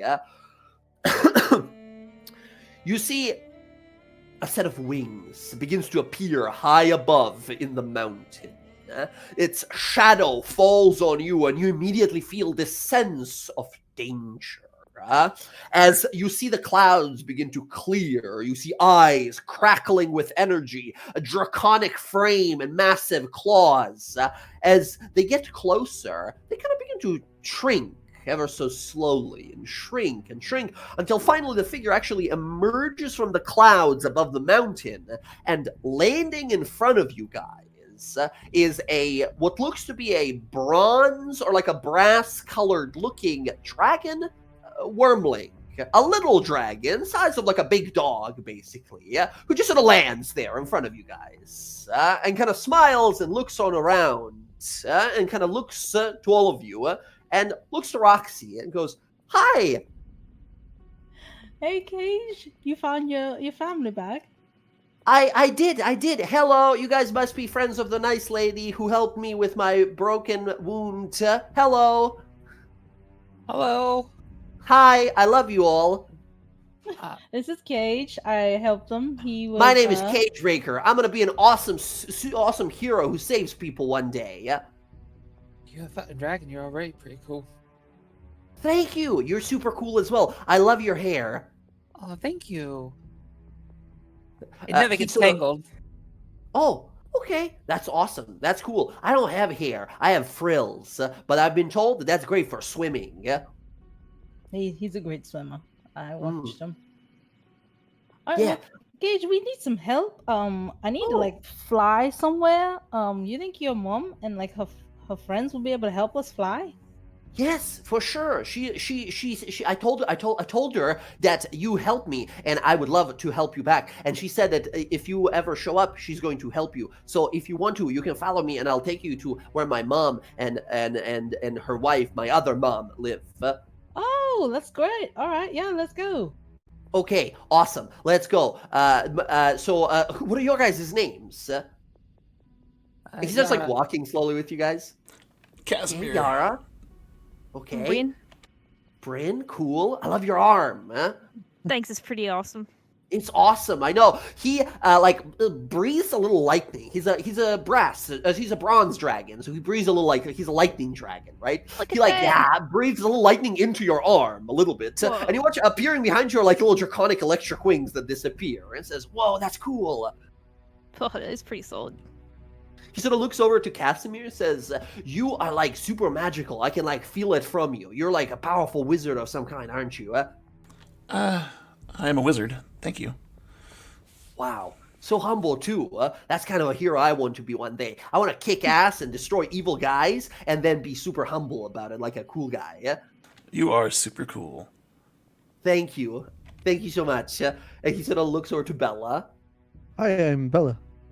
Bella, you're so strong. That armor must weigh like so much, and you don't seem to be bothered at all.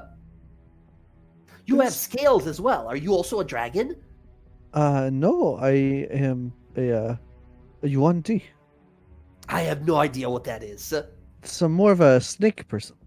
Oh, okay. I've talked to some snakes. Some snakes are nice. Some snakes are not nice. I can also talk to snakes, and I can agree that some snakes are nice and others are not. Awesome. I love your weapon. It's a kind of a crazy looking weapon. I've never seen anything like that. If I ever grow up to be a big dragon, when I become a big hero, I'm going to have a treasure hoard that's going to have a lot of swords like that. And also gems. And also I'm going to get a bunch of chalices as well. And I think I'm going to get a few diamonds. That's so cool. I can't wait to see it one day. Yeah, it'll be awesome. In like 400 years. It's a bit of a wait, but my mom said, it's okay, we got time. Oh, Sounds Gage, like you did got have nothing any- with them. Go ahead, Val. Oh no, go ahead. I said it sounds like you got to nothing but time, and then Yeah. But I gotta work. I gotta train. I gotta fly around real fast. I gotta sometimes fly really up high and then drop down really fast right before I touch the ground. And then I gotta pull up, and that's good for velocity training, my mom said. wow.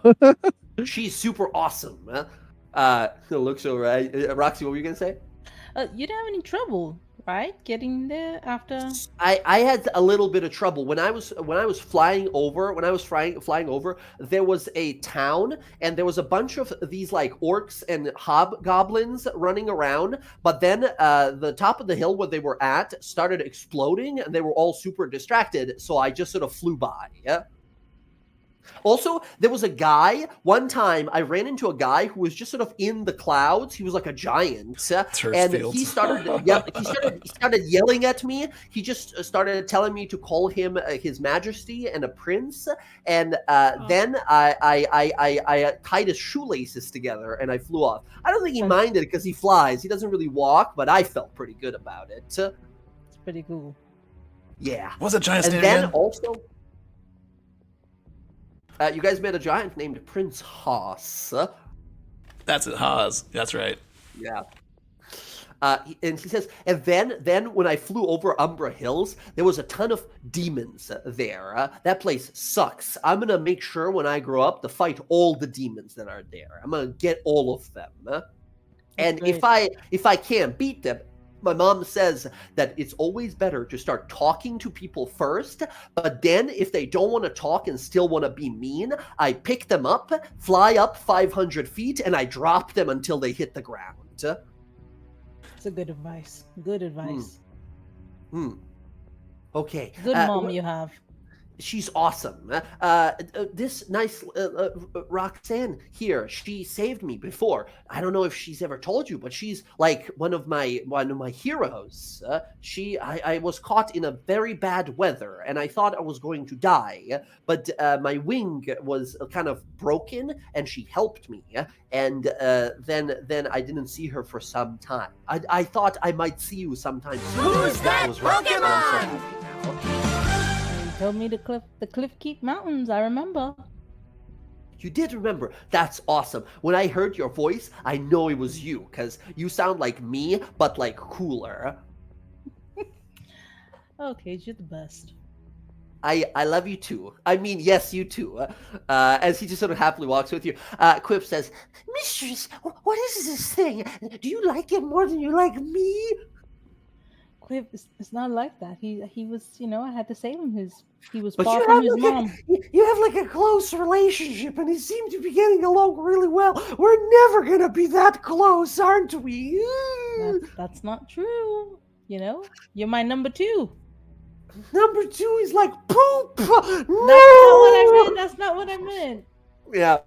He just starts like weeping inconsolably for some time as you have to like, come on, man, it's okay. He gets immediately sad, jealous. As Quip is like crying, you hear Cage Breaker like sniffs at the air and says, "Wow, that smells like a horrifying evil demon that's nearby, but I can't see it anywhere." As Quip's like, "Oh, he can see me. He's just gonna eat me now." That's my friend Quip. He's a demon, but he helps me. Oh, demons are evil though, right? Not all of them. Oh, okay. I understand now. Tieflings are part demon, and they're not evil. Well, some of them are, but not all of them. Tieflings. Oh, like your friend here, the uber powerful mage man. Yeah, see him? Okay. That's cool. That's cool to know. My mom always says not to judge book by its covers. Very true. I've been sort of working on I've been working on a form, practicing how to be able to make myself look like one of you guys, so I am not noticed. The tiny one. You used to have the tiny form. Now you're Yes. a little bit bigger. Yeah, well, a little bit, tiny little bit here. continues to sort of says, I've not mastered it yet, but one day when I'm bigger, I'm going to be able to look like you guys all the time, and I'll be able to meet people and have fun with people like you guys. You should really meet my friend. Okay, I love making more friends. You want to go out there and do good and fight evil, yeah? When I grow up, my Well, mom when you're says older. I'm grounded. My mom says I'm grounded for flying 700 miles away from home without asking her. Oh, makes sense, yes. But, maybe I'll send my friend Cedric this way someday. He's a burgeoning, paladin of Bahamut. Bahamut? I know Bahamut. My mom always tells me about Bahamut. He's one of the good guys. Although my mom doesn't follow Bahamut. He follows the other one, the one with the gold face. The bringer of change. That's my mom's favorite. Oh, the change bringer. That one. Oh wow. Mm-hmm. He continues to lead you guys further up these mountains until finally you see, veiled in snow and hidden away, is a little temple up here in the hills. As you slowly emerge and the snow begins to sort of drift and pass, almost as if passing through a barrier.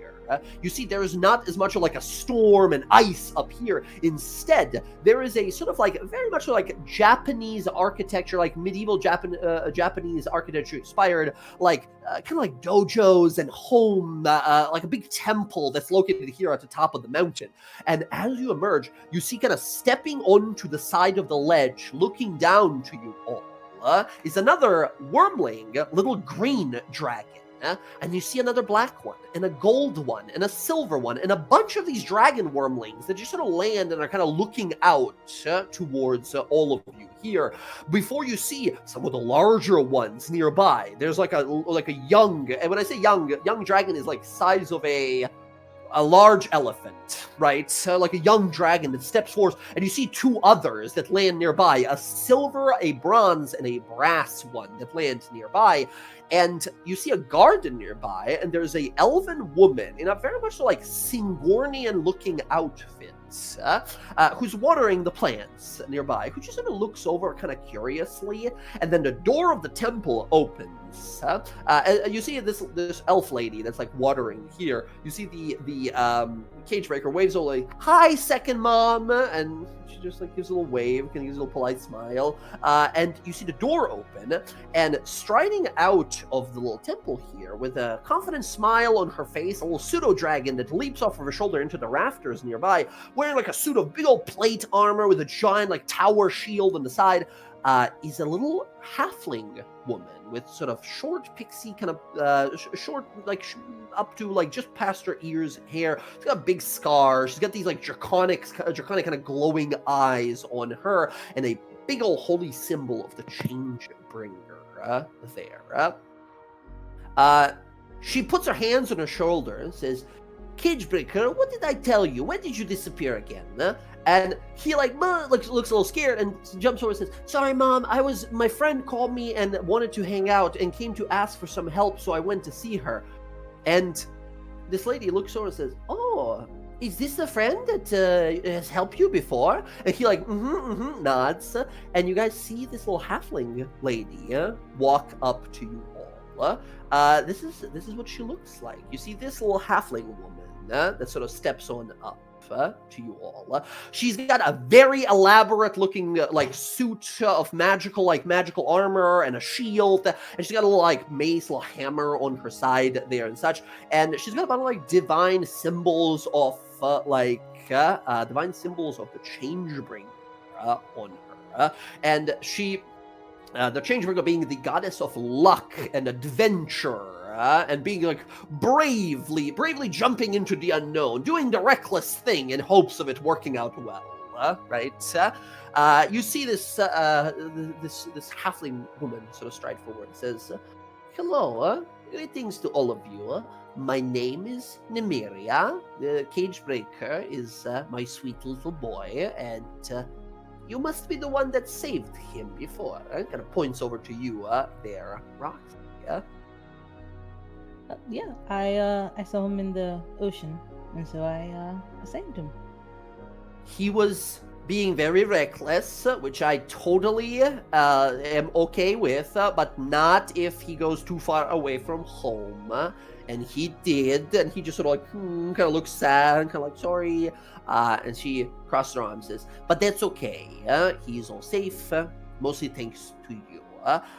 Your friends here, very nice to meet you all. Name is Nymeria. You can call me Nim.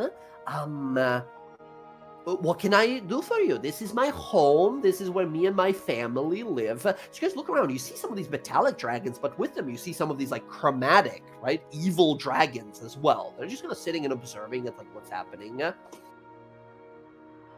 But So what do you need?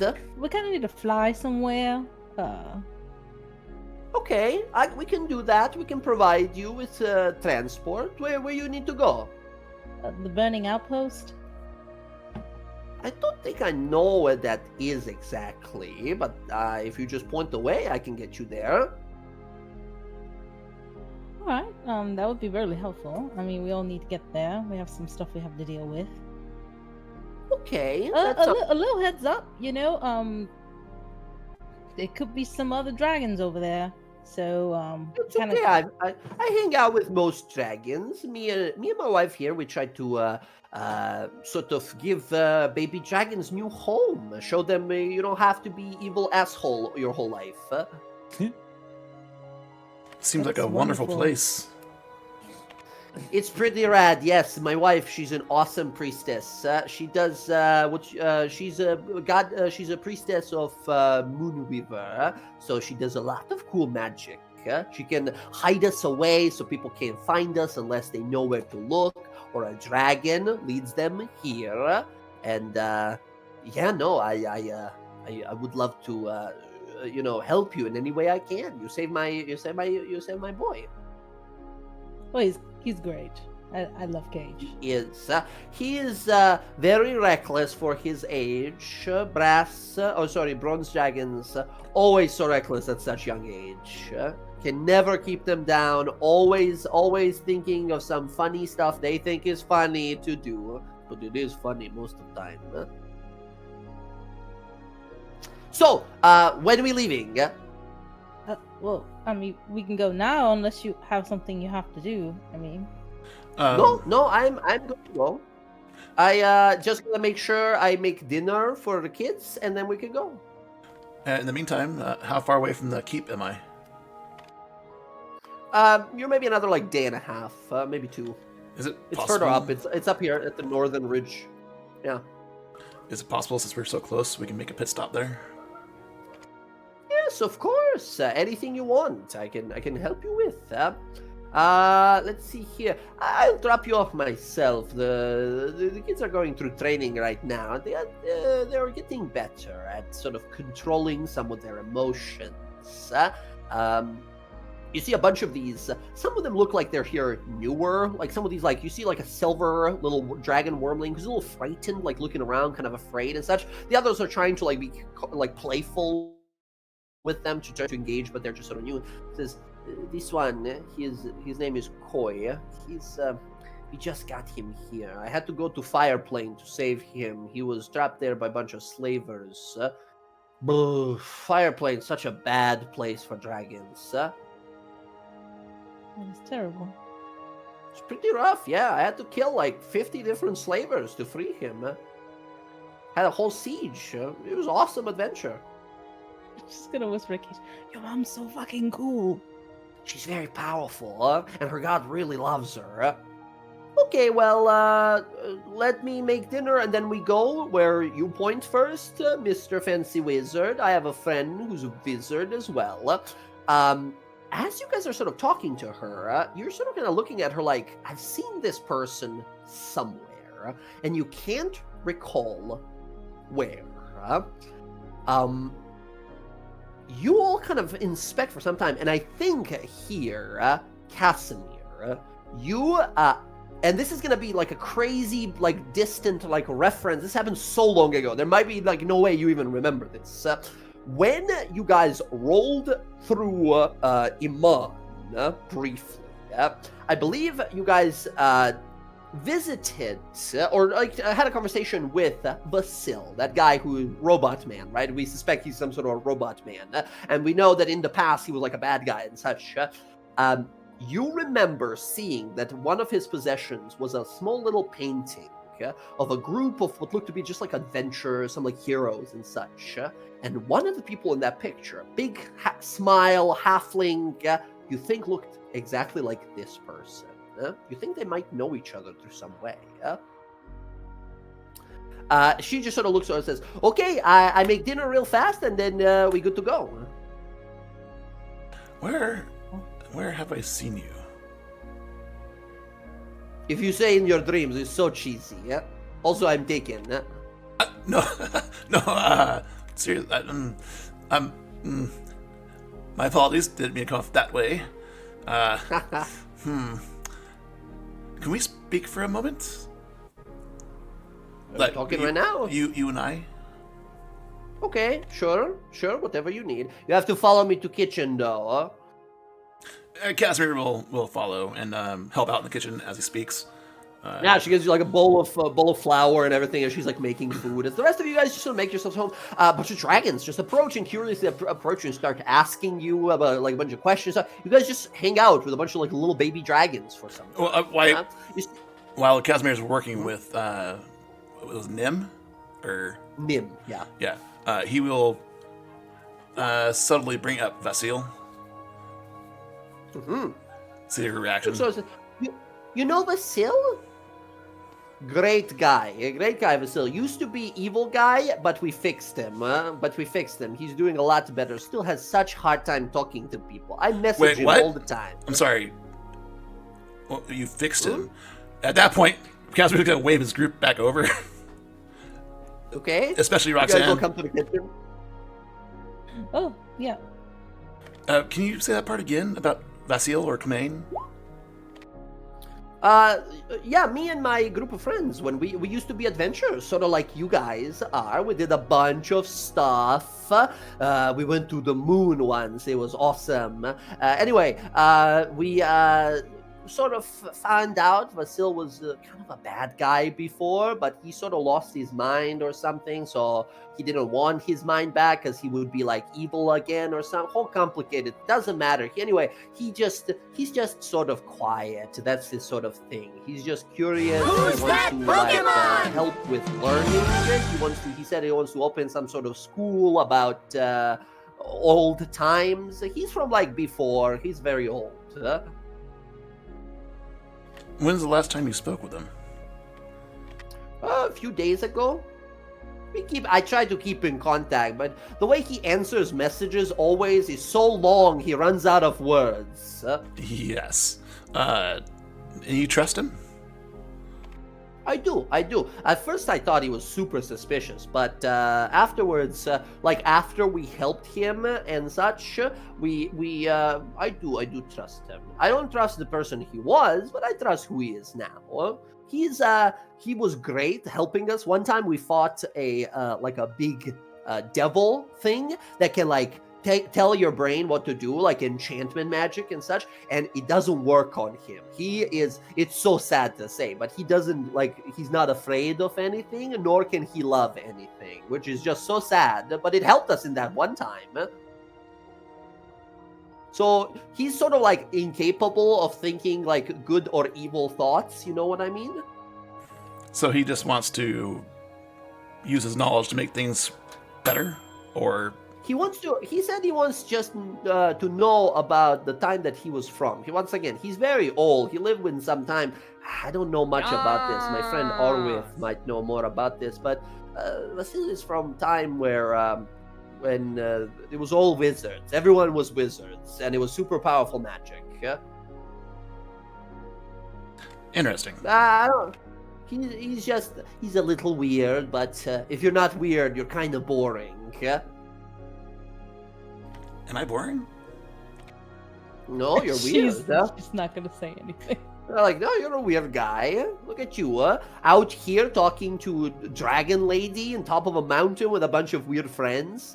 That's adventure. I love that. That's I set out on my first adventure when I was very young. I used to be sort of like you guys. This is what I look like.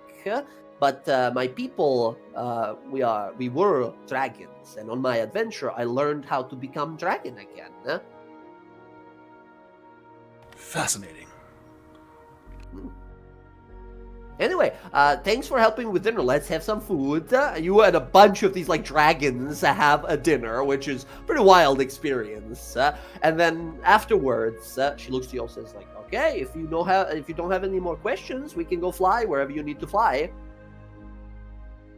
Yeah, if you don't mind, we're so close, and it may not pan out, but I'd like to try. Okay. I mean, Let's go. And I'll actually, give Cage a hug before we go. give Kate a high five. Mhm. Before we go, are there any towns nearby with mainly human, poor farmer population? Not a lot of farmers, it's all mountains here, but there is what you call the very edge of the mountains to the north. There's a very small place. It is very close to the bad place, to the Grey Valley. I don't remember its name, but there's some people that live there.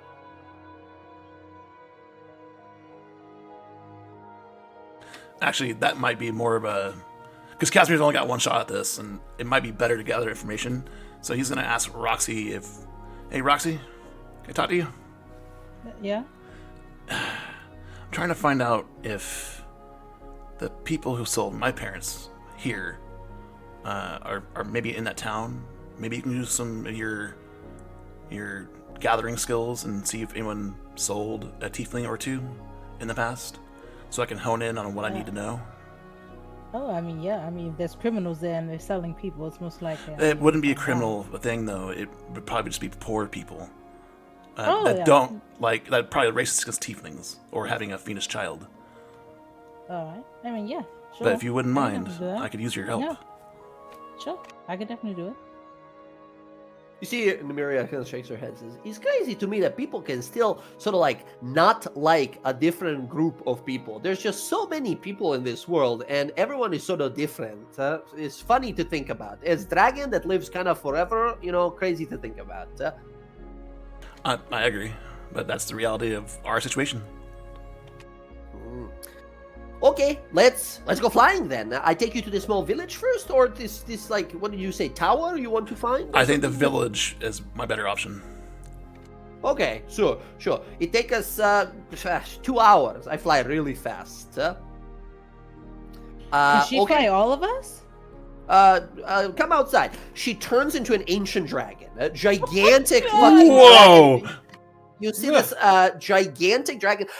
There's a star glowing in the middle of her like ridge of her horns and such. As you see this is her draconic form. This like twilight dragon that appears. Wings unfurled, gigantic. Like, holy shit, who is this person? She says, "Okay, let's go flying now." Oh my gosh. Picks you all up, puts her on her back, and you guys fly off. And you're gonna have Nim's help here, flying you guys around. She'll, in a matter of hours, she'll fly you over there. As you guys land nearby the forest, she turns back into her little halfling form. Says, "He's over there, not too far. A few, 100, maybe 1,000 feet or something. I don't want to get too close. People freak out if they see dragons. I will That's stay why here I with you. The people I'm looking for won't like tieflings anyways. Maybe Roxy, would you mind going to find out? Maybe take Yara or Bella with you? All right. I mean, sure. Yeah, I'll go with her. Okay. You guys stroll into this town. It's a small town. It's like a mining town. There's a mine nearby, but it's been closed probably some time ago. People are very much so kind of. There is a sense of kind of weight, like a weight on your shoulders when you walk into this place. You feel empty. You feel almost saddened by what you're looking at. The only person fully like immune to this effect is Yara. You are a mote of bright colors in this place, right? You're like, I mean, like your energy, right? As you kind of walk in, your Feywild self is unable to feel this, but the rest of the party, unless you like huddle up around Yara, you feel this incredible sense of like sadness and dread. As you guys see that you guys are currently like here, basically. Just beyond you is a valley of gray and pale trees and plants, some sort of terrible accursed place. Those of you proficient in history have heard of the Grey Valley. Grey Valley and the Umbra Hills were both stages of two of the biggest wars that happened in the history of Taldore. A bunch of humans and their king, who made a lot of pacts with demons and fiends, fought a bunch of elves and dwarves and stuff like that. As you see people here, sort of closed doors, windows shut, all of them here. Only a few individuals that are sort of sitting on the side of the streets and such to kind of look over and see you guys. The moment they sort of see you, they kind of scowl and turn away and walk away. A person with a like walks away, comes back with like 10 people, all with like pitchforks and pickaxes. And who all is here? I imagine it was the three of us, right? Yara, Bella, Roxy. Yara, Bella. Yara and Bella, they look at you and start yelling, out of here, monsters! Get away! Flee! Run! Get out of here, monsters! Whoa. We're not monsters, love. One guy, this like kid, he's like 17, says, Don't listen to its cursed tongue. It'll make us do things. Get away! Get out of here! No, I promise. No tricks. Not a monster. I'm just a normal. By the way, kind of like person. rusty, shitty gear, right? Like absolutely no chance against you guys, if any matter. But they're all like, what do you want from us? We have no coin to give you, nor would we work with your kind. We just want to find our friend's parents. That's all we're here for. Old woman says, you don't have friends here, You don't have friends here. Leave. You know what? I'm gonna... Calm emotions. All of them chill out. Hey. All of them drop their weapons. Just gonna look at you like, what were we doing? Oh, hi. I looked at Bella and Roxy. Sorry, I panicked. It goes from angry mob to like, hey, how can I help you?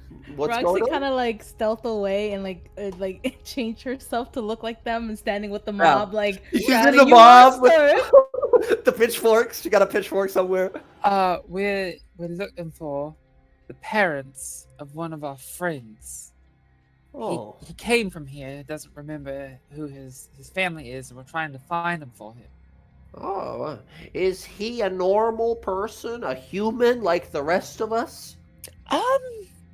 No, No. he's a tiefling, a little bit. No same color. tieflings living in this village. Not living here now. He left a long time ago. Little guy was given away. His parents sold them away. Sold him away. We didn't hear anything about anything like that, but Is there anybody that looks suspicious? No suspicious folk. Everyone here is human and normal and perfectly human. But there is a couple. They live just beyond the mountain range there. There's Terrence and Isa. They had kids, and I heard someone say a long time ago. Were they both tieflings? They were cursed. They were demon children. We heard, at least. And they I have think more than one? Terrence did the right thing. I think he killed both of them. We've never seen them. Did one the boy have black hair and the girl have white hair? They all never saw look them. like demons. I don't know what they look like. And where do they live? They points, and you see like just up a hill. There's like a house on the hill. There's like maybe like dozen houses, like 12, 15 houses total here in this village. I And it's, look like, at one round Yara, line. and then is there out of curiosity, is there some kind of mayor of this town or something of the sort? Yeah, they point to the old woman that's been talking to you guys. Oh, gotcha. Name's Corrine. I'm a was normal just- human. So, is this a familiar sensation that we're feeling? That's familiar. That when we went to that plane, that we didn't want to do anything. It doesn't necessarily feel like apathy, if that's what you're Apathy. asking. Yeah. Okay. This place feels like a shadow and darkness infest. Like you realize as there was a massive battle that happened just south of here. Like you can see the battlefield even from here. It's like ancient at this point. You can see like pieces of armor and rusted swords sticking out of the ground, and overgrown by the like strange thorny vines and stuff like that. But this place, having spilled so much mortal and demonic blood, has left that sort of blighted, unholy ground influence here, causing everyone to be a lot more sort of suspicious and crazed. You realize a lot of these people are just sort of like on the verge of insanity. Yeah. Interesting. I look at Yara and give her the head nod towards the house. Yeah, is it okay if we go up there and say hello? All right, I suppose. Usually I would never say okay to this, but today I'm feeling all right. Tell you what, And the rest of them just sort of nod. once we get this taken care of, I'll do something here for you, city that'll make you not feel so bad. Hey, best thing you can do for all of us, and we would most appreciate it, is get out of our town. You know what? I will do that as soon as we're done with our business. I told you guys, this one's different, for sure. And they start sort of walking away and disperse as your common motion spell is holding like, okay, let's fucking go before they figure out something's up. Let's get to the end. Run! You walk over, you find this little house. You see a little porch, a little garden on the side. The garden does not grow anything. All the fruits are like, all the veggies are like dried up and such. You see a single goat and a pig in a nearby like stein in a little like pen. And you see currently kind of dusting, a little broom in hand dusting, is a kind of like older human woman. You see kind of graying blonde hair. She's got a little like dress and apron, and she's just sort of cleaning a little bit. She kind of turns, says, "Demons came. Terrence, there's demons." Coming out of the house is an old, sort of big belly, rotund, older looking gentleman. God. Face a little bit of resemblance to Casimir, like a little bit, but obviously like human. You see he's got sort of matted kind of hair and scraggly beard and such, and he sort of comes on and says, "Stay away, demons, I'll kill every one of you." He takes a shovel. We're not demons. Okay, I'm what's called a Oh, sure. goblin. Demons. Yeah, I understand. Probably look like your kids too that you gave away. He looks shocked. She faints, like falls into a chair, like, "Oh goodness." He looks on and says, What did you just say, fiend?" Tell us Probably the story. look a little bit like your kids you gave away, a boy and a girl. How the hell do you know about that? Got him! Get him, Bella! And I'll grapple him. No, God, that's not what I meant! You grapple and fucking flies through the window. The woman fully passes out. She's like, "Demons took my husband." She falls unconscious. Bella entirely misreads the situation, fucking grapples him, tackles him to the ground. He says, "You won't have my soul. You won't have my soul." shit. She's hitting you with a shovel break. So we're supposed to just find information. I mean, Yeah, well, so you know, I should not have brought people that kind of resemble demons here. I mean, I didn't think this was gonna be a big deal. I thought I was gonna come here and then, but all right, I'm just gonna go through their shit, I guess. While she wait, passed wait. out. You, Hold on, just ask some questions. You don't have to rifle through their shit. You know what, demon? You deal with your things. I'm gonna deal with this. You won't have my soul. And he's just That's hitting right. you Be in the careful. side She's of gonna the head. take your soul. And he's trying to fight, just but gonna it's call the my equivalent emotions of you on him holding him with one hand while he's like flailing and trying to like get at you. He's an older man, but he can't do anything. I'm just doing cast- it again. He's trying to calm him down here. Every minute he starts freaking out again after the spell goes away. As Roxy, you pilfer through, right, real fast, look through their inventory here. You find a lot of just food, just some of it molding, old bread, like old clothes, everything old. You do find, go ahead and give me an investigation roll. Oh my Oh. god. Under the bed, there is a loose board. You remove it and you find a small box inside of it. Inside the box, you find what are basically like baby clothes, like old, kind of like tattered at this point. And you find a small, like hand drawing of two little babies with tiny little horns appearing on their heads. No. And it seems to be sort of tucked away, almost like a shame that that you've tried to forget, but every once in a while you can't help but remember. Oh, shit, I There's a don't know who mixed wants there's a this. mixed feeling. I think there's a mixed feeling of like great shame and disappointment with like the way it's hidden, the way it's sort of dust layered, right?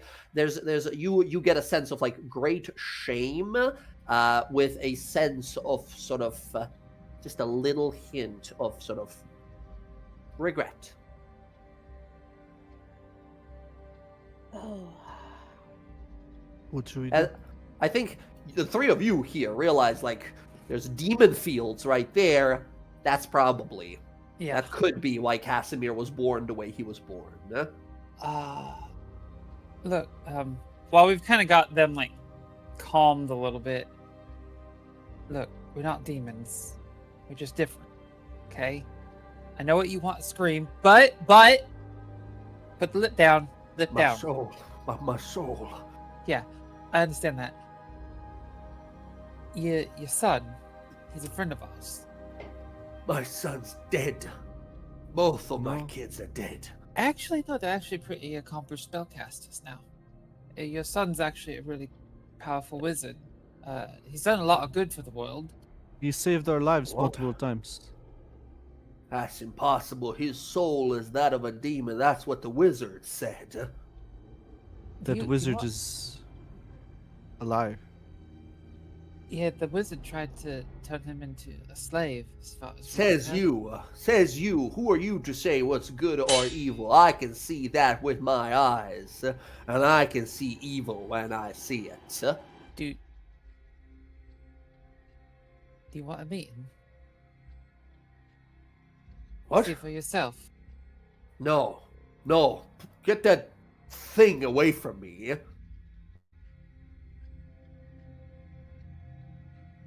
Well, I think he wants to meet you. The big question his entire life. Denied of the love that only a family and a father could give him. He's a fiend. My daughter, too. They were born without souls. They were not for this world. The wizards, he said he would dispose of them. What do you know Why of did he tieflings? not honor his word? What do you know of tieflings? Tiefling those are the things born of the dark, of the bile pits from beneath, the dark waters, the things you meet at the crossroads. My God, we've gone to the south. The Great Valley is Florida. We need to get out of here, guys. We need to get out of here. We're in now. the Bible Belt. Run! We gotta Uh, go. Casimir's from Florida. We gotta save him. Florida man. Look, But jokes aside, these people fully have lived their lives close to fiends, and seeing anything that is not a human person that doesn't have weird horns or tails or wings is easily believed to be evil, right? So you guys can immediately see like how children born that way, just being close to this place, can easily be shunned. You can't imagine how many other kids that were born right here were either exiled or shunned, right, by the society here. I can promise you that despite what a tiefling might look like, that they are capable of just as much good as you are. You'll look, you might not want to believe it, but trust me when I tell you, your son has done so much good for the world out there. He's saved a lot of lives. Truly. Make me a persuasion roll with advantage. And I'll say It would be. I'll negate the disadvantage if Bella puts him down. Bella, sit him down. Puts him down. Yeah. Yeah, sit I assumed down. you tackled him. You said like you. Yeah, yeah. tackled No, him? he's grappled. Yeah, for Okay, sure. gotcha. If you unleash him, if you let him go. I'll let him go. Yeah. Okay, I'll try to help yeah. with this. So yeah, straight up persuasion here. Yeah. I'm gonna okay. use my fortune of the mini, and I'm gonna add 2 onto that just because. Ooh. So that's a 19, right? 'Cause it's a normal roll here. I thought you said it was an advantage. No, sorry. I wanted to say disadvantage. But if Bella puts him down, it'll be normal roll instead. Ah, okay. My bad. 17 plus 3? Yeah. 20. So Pretty it's good. a point for me, Bella, and then Roxy. Hell yeah. You see him sort of in thought. He says, I don't,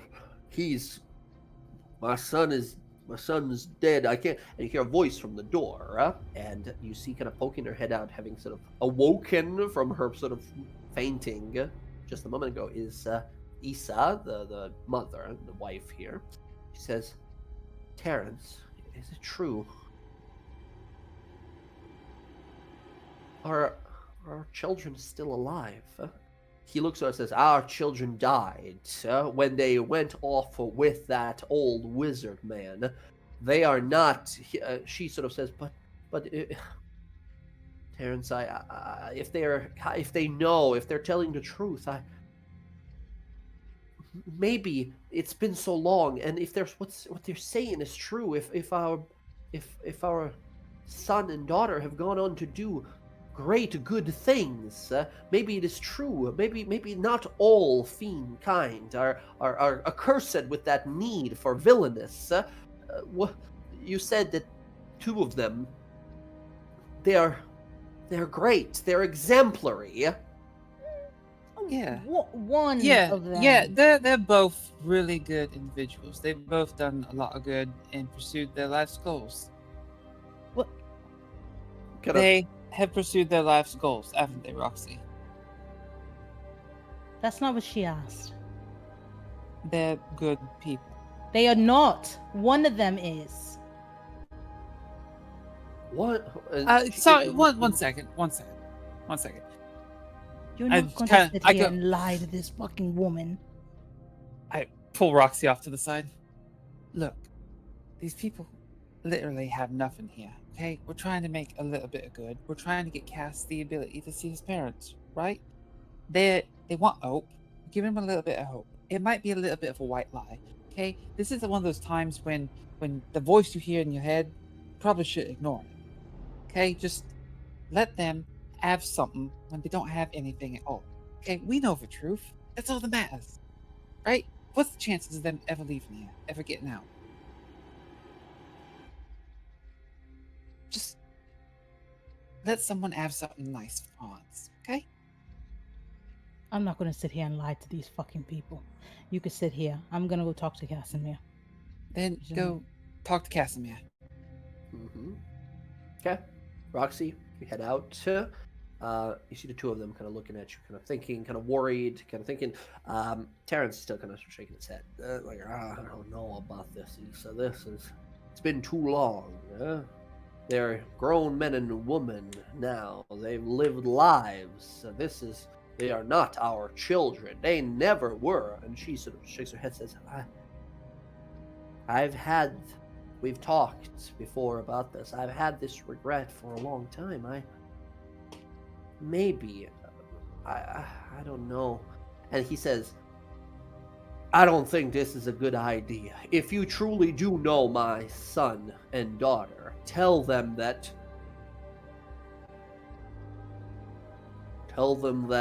I would have loved them should they have been normal, but they weren't. Too late. It's too late now for talk, for love, for all of that. It's too far behind us.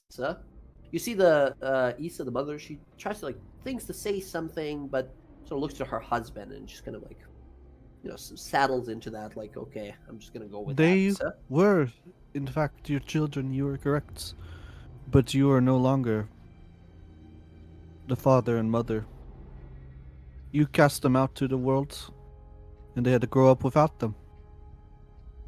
They were And he has come danger back. children. They are still people. And you deprived them of the love of having a mother and father. And he still turned out to be an exemplary person. Why don't you meet him and see if you can't make up the past, but maybe you can have a future with your son? You know, where I come from, saying sorry does go a long way.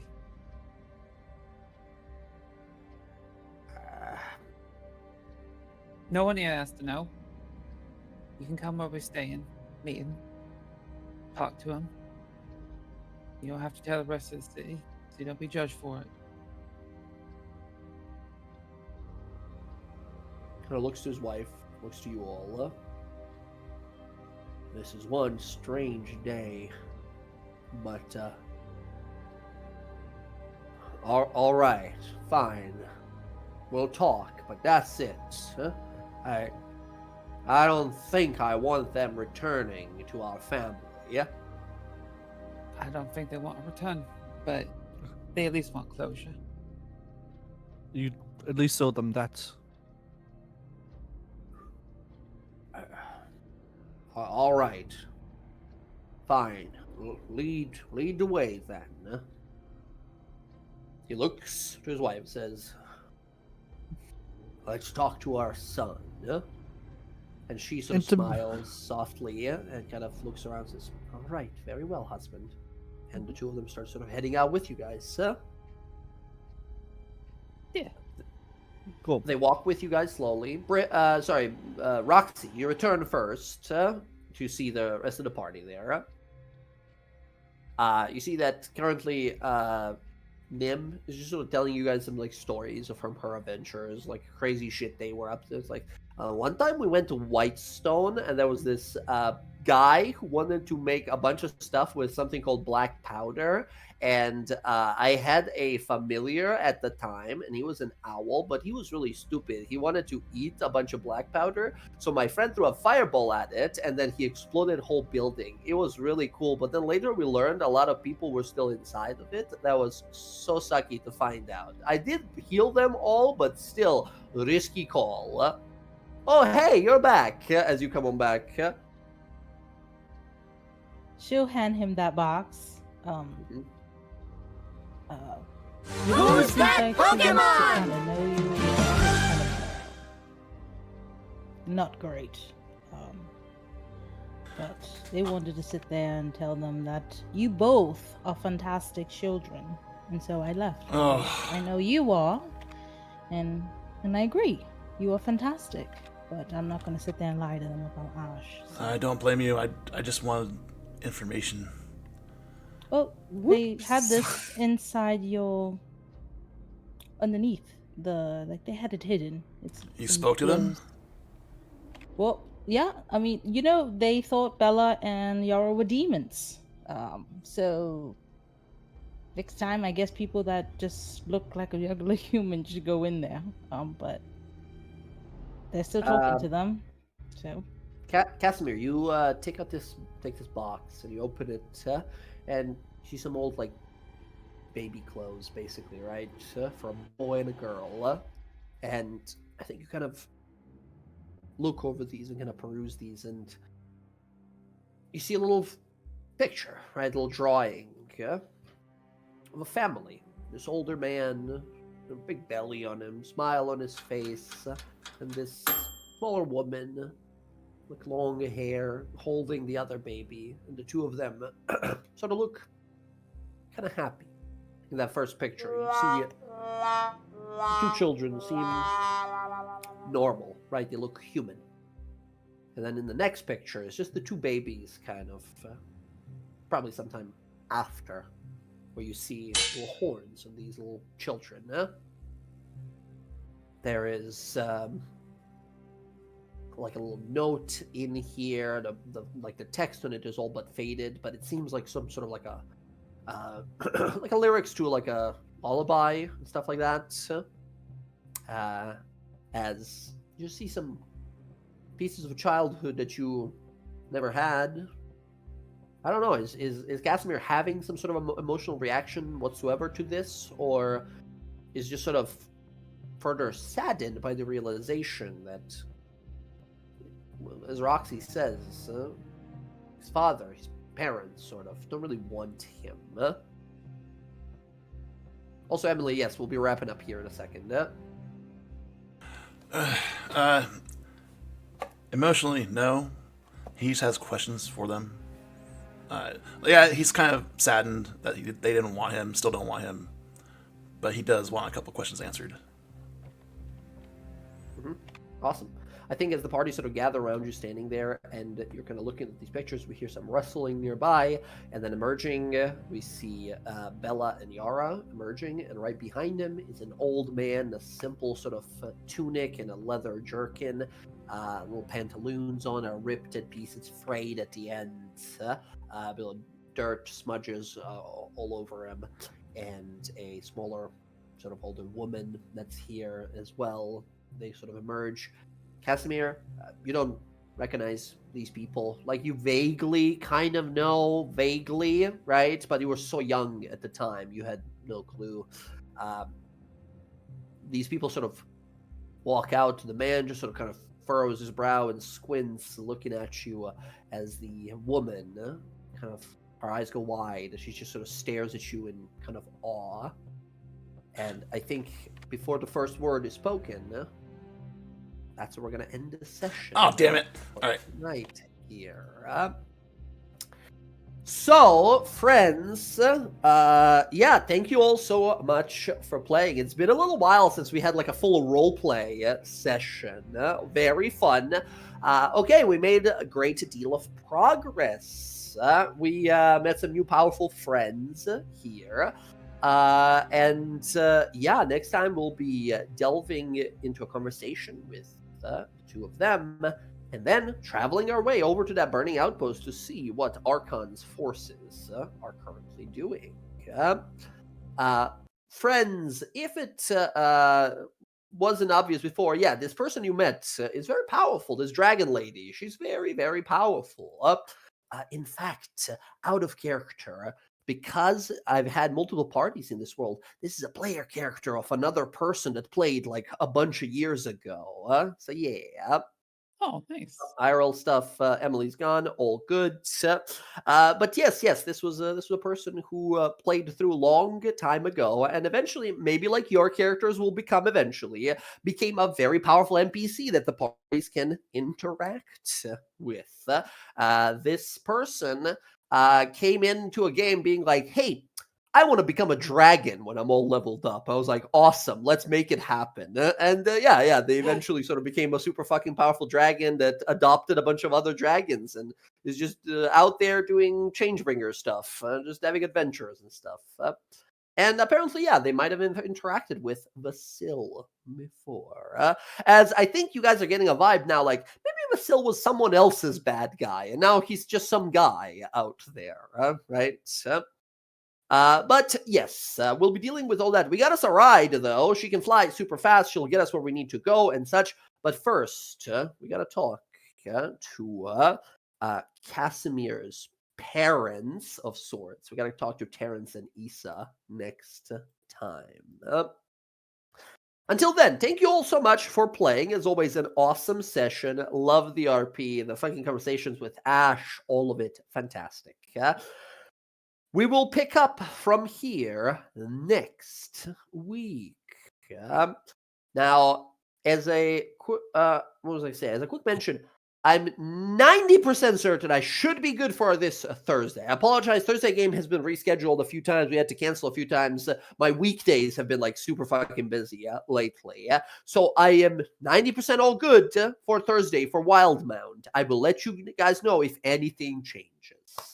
Once again, so sorry for all the like cancels and such, but life happens sometimes all of a sudden. Bunch of random encounters, just sort of bam, bam, bam. So yeah. That said, GG's everyone. Thank you all so much. And I will catch hold on before I've done this a million times where I'm like, and I'm gonna catch you guys and try to drop off video and just leave the call instead. So just making sure. There we go. Yeah, no, everyone, have a good night. We went a little overboard, a little overtime here. I apologize, but we had to make up for some time from the past. We finished some sessions a little earlier, so I wanted to make it up. And then I forget that Emily's like, I gotta get the fuck out of here. I gotta go, man. I gotta get some rest. So yeah. So you know, GG's everyone, and thank you for playing. That's gonna be it for me tonight. Have a good night, everybody. Good night. Thanks. Peace and out, everyone. Catch y'all later. Someone want to summarize what just happened for me? Oh, how long were you gone? I basically right after we started walking back. That was it. That was pretty much it. We walked back. Casimir saw what was in the box, like the baby clothes and the pictures and stuff. And just now, right as they show up, right as the mom and dad show up, that's where we paused before anything. Okay, perfect. Sorry, I had to get a call from customer service. So all good. Also, I was explaining to the party that this person you met, the dragon lady here, that was a player character. There was someone who played in my game in this setting, in this world, long time ago. There's like other parties that you guys might encounter. So yeah, I didn't know she was an ancient dragon. I just thought she was a big That was dragon. insane. She's just an extremely, extremely powerful person, like a very powerful cleric person. Nice. And a contemporary ally here. Good stuff. Funny enough, that's how I can read Draconic. That's how I can read Draconic. So, Cagebreaker, that little dragon that Roxy saved at the beginning in her session 0, helped it, basically, when it was very injured out on the ocean. That was a little baby dragon. It was a little baby egg in this, like, terrible slaver location that this person who played this character, Nim, stole. They were like on a sneaking mission. She was like, I gotta save this fucking dragon, man, and went to save this little baby egg, and it grew up to be Cagebreaker later on. So I have a lot of fun. You guys don't get to see this, but I have a lot of fun with there's other than you guys, there's currently 2 other parties going around in Taldore and 1 other party going around in Wildmount. I play a lot of D&D. Now all these other games I have are bi-weekly games, so they're not as often. But it's sort of like moving world. All of these plots are sort of happening at a similar time. There's very little crossover, but this is one of the parties that sort of ended their adventure a long time ago. Nice. So, yeah, fun times. We'll pick it up here next week. Everyone get some rest, get some sleep. I'm going to go do a little bit of that as well. And until next time, good night and GG's. GG. Good night. Bye.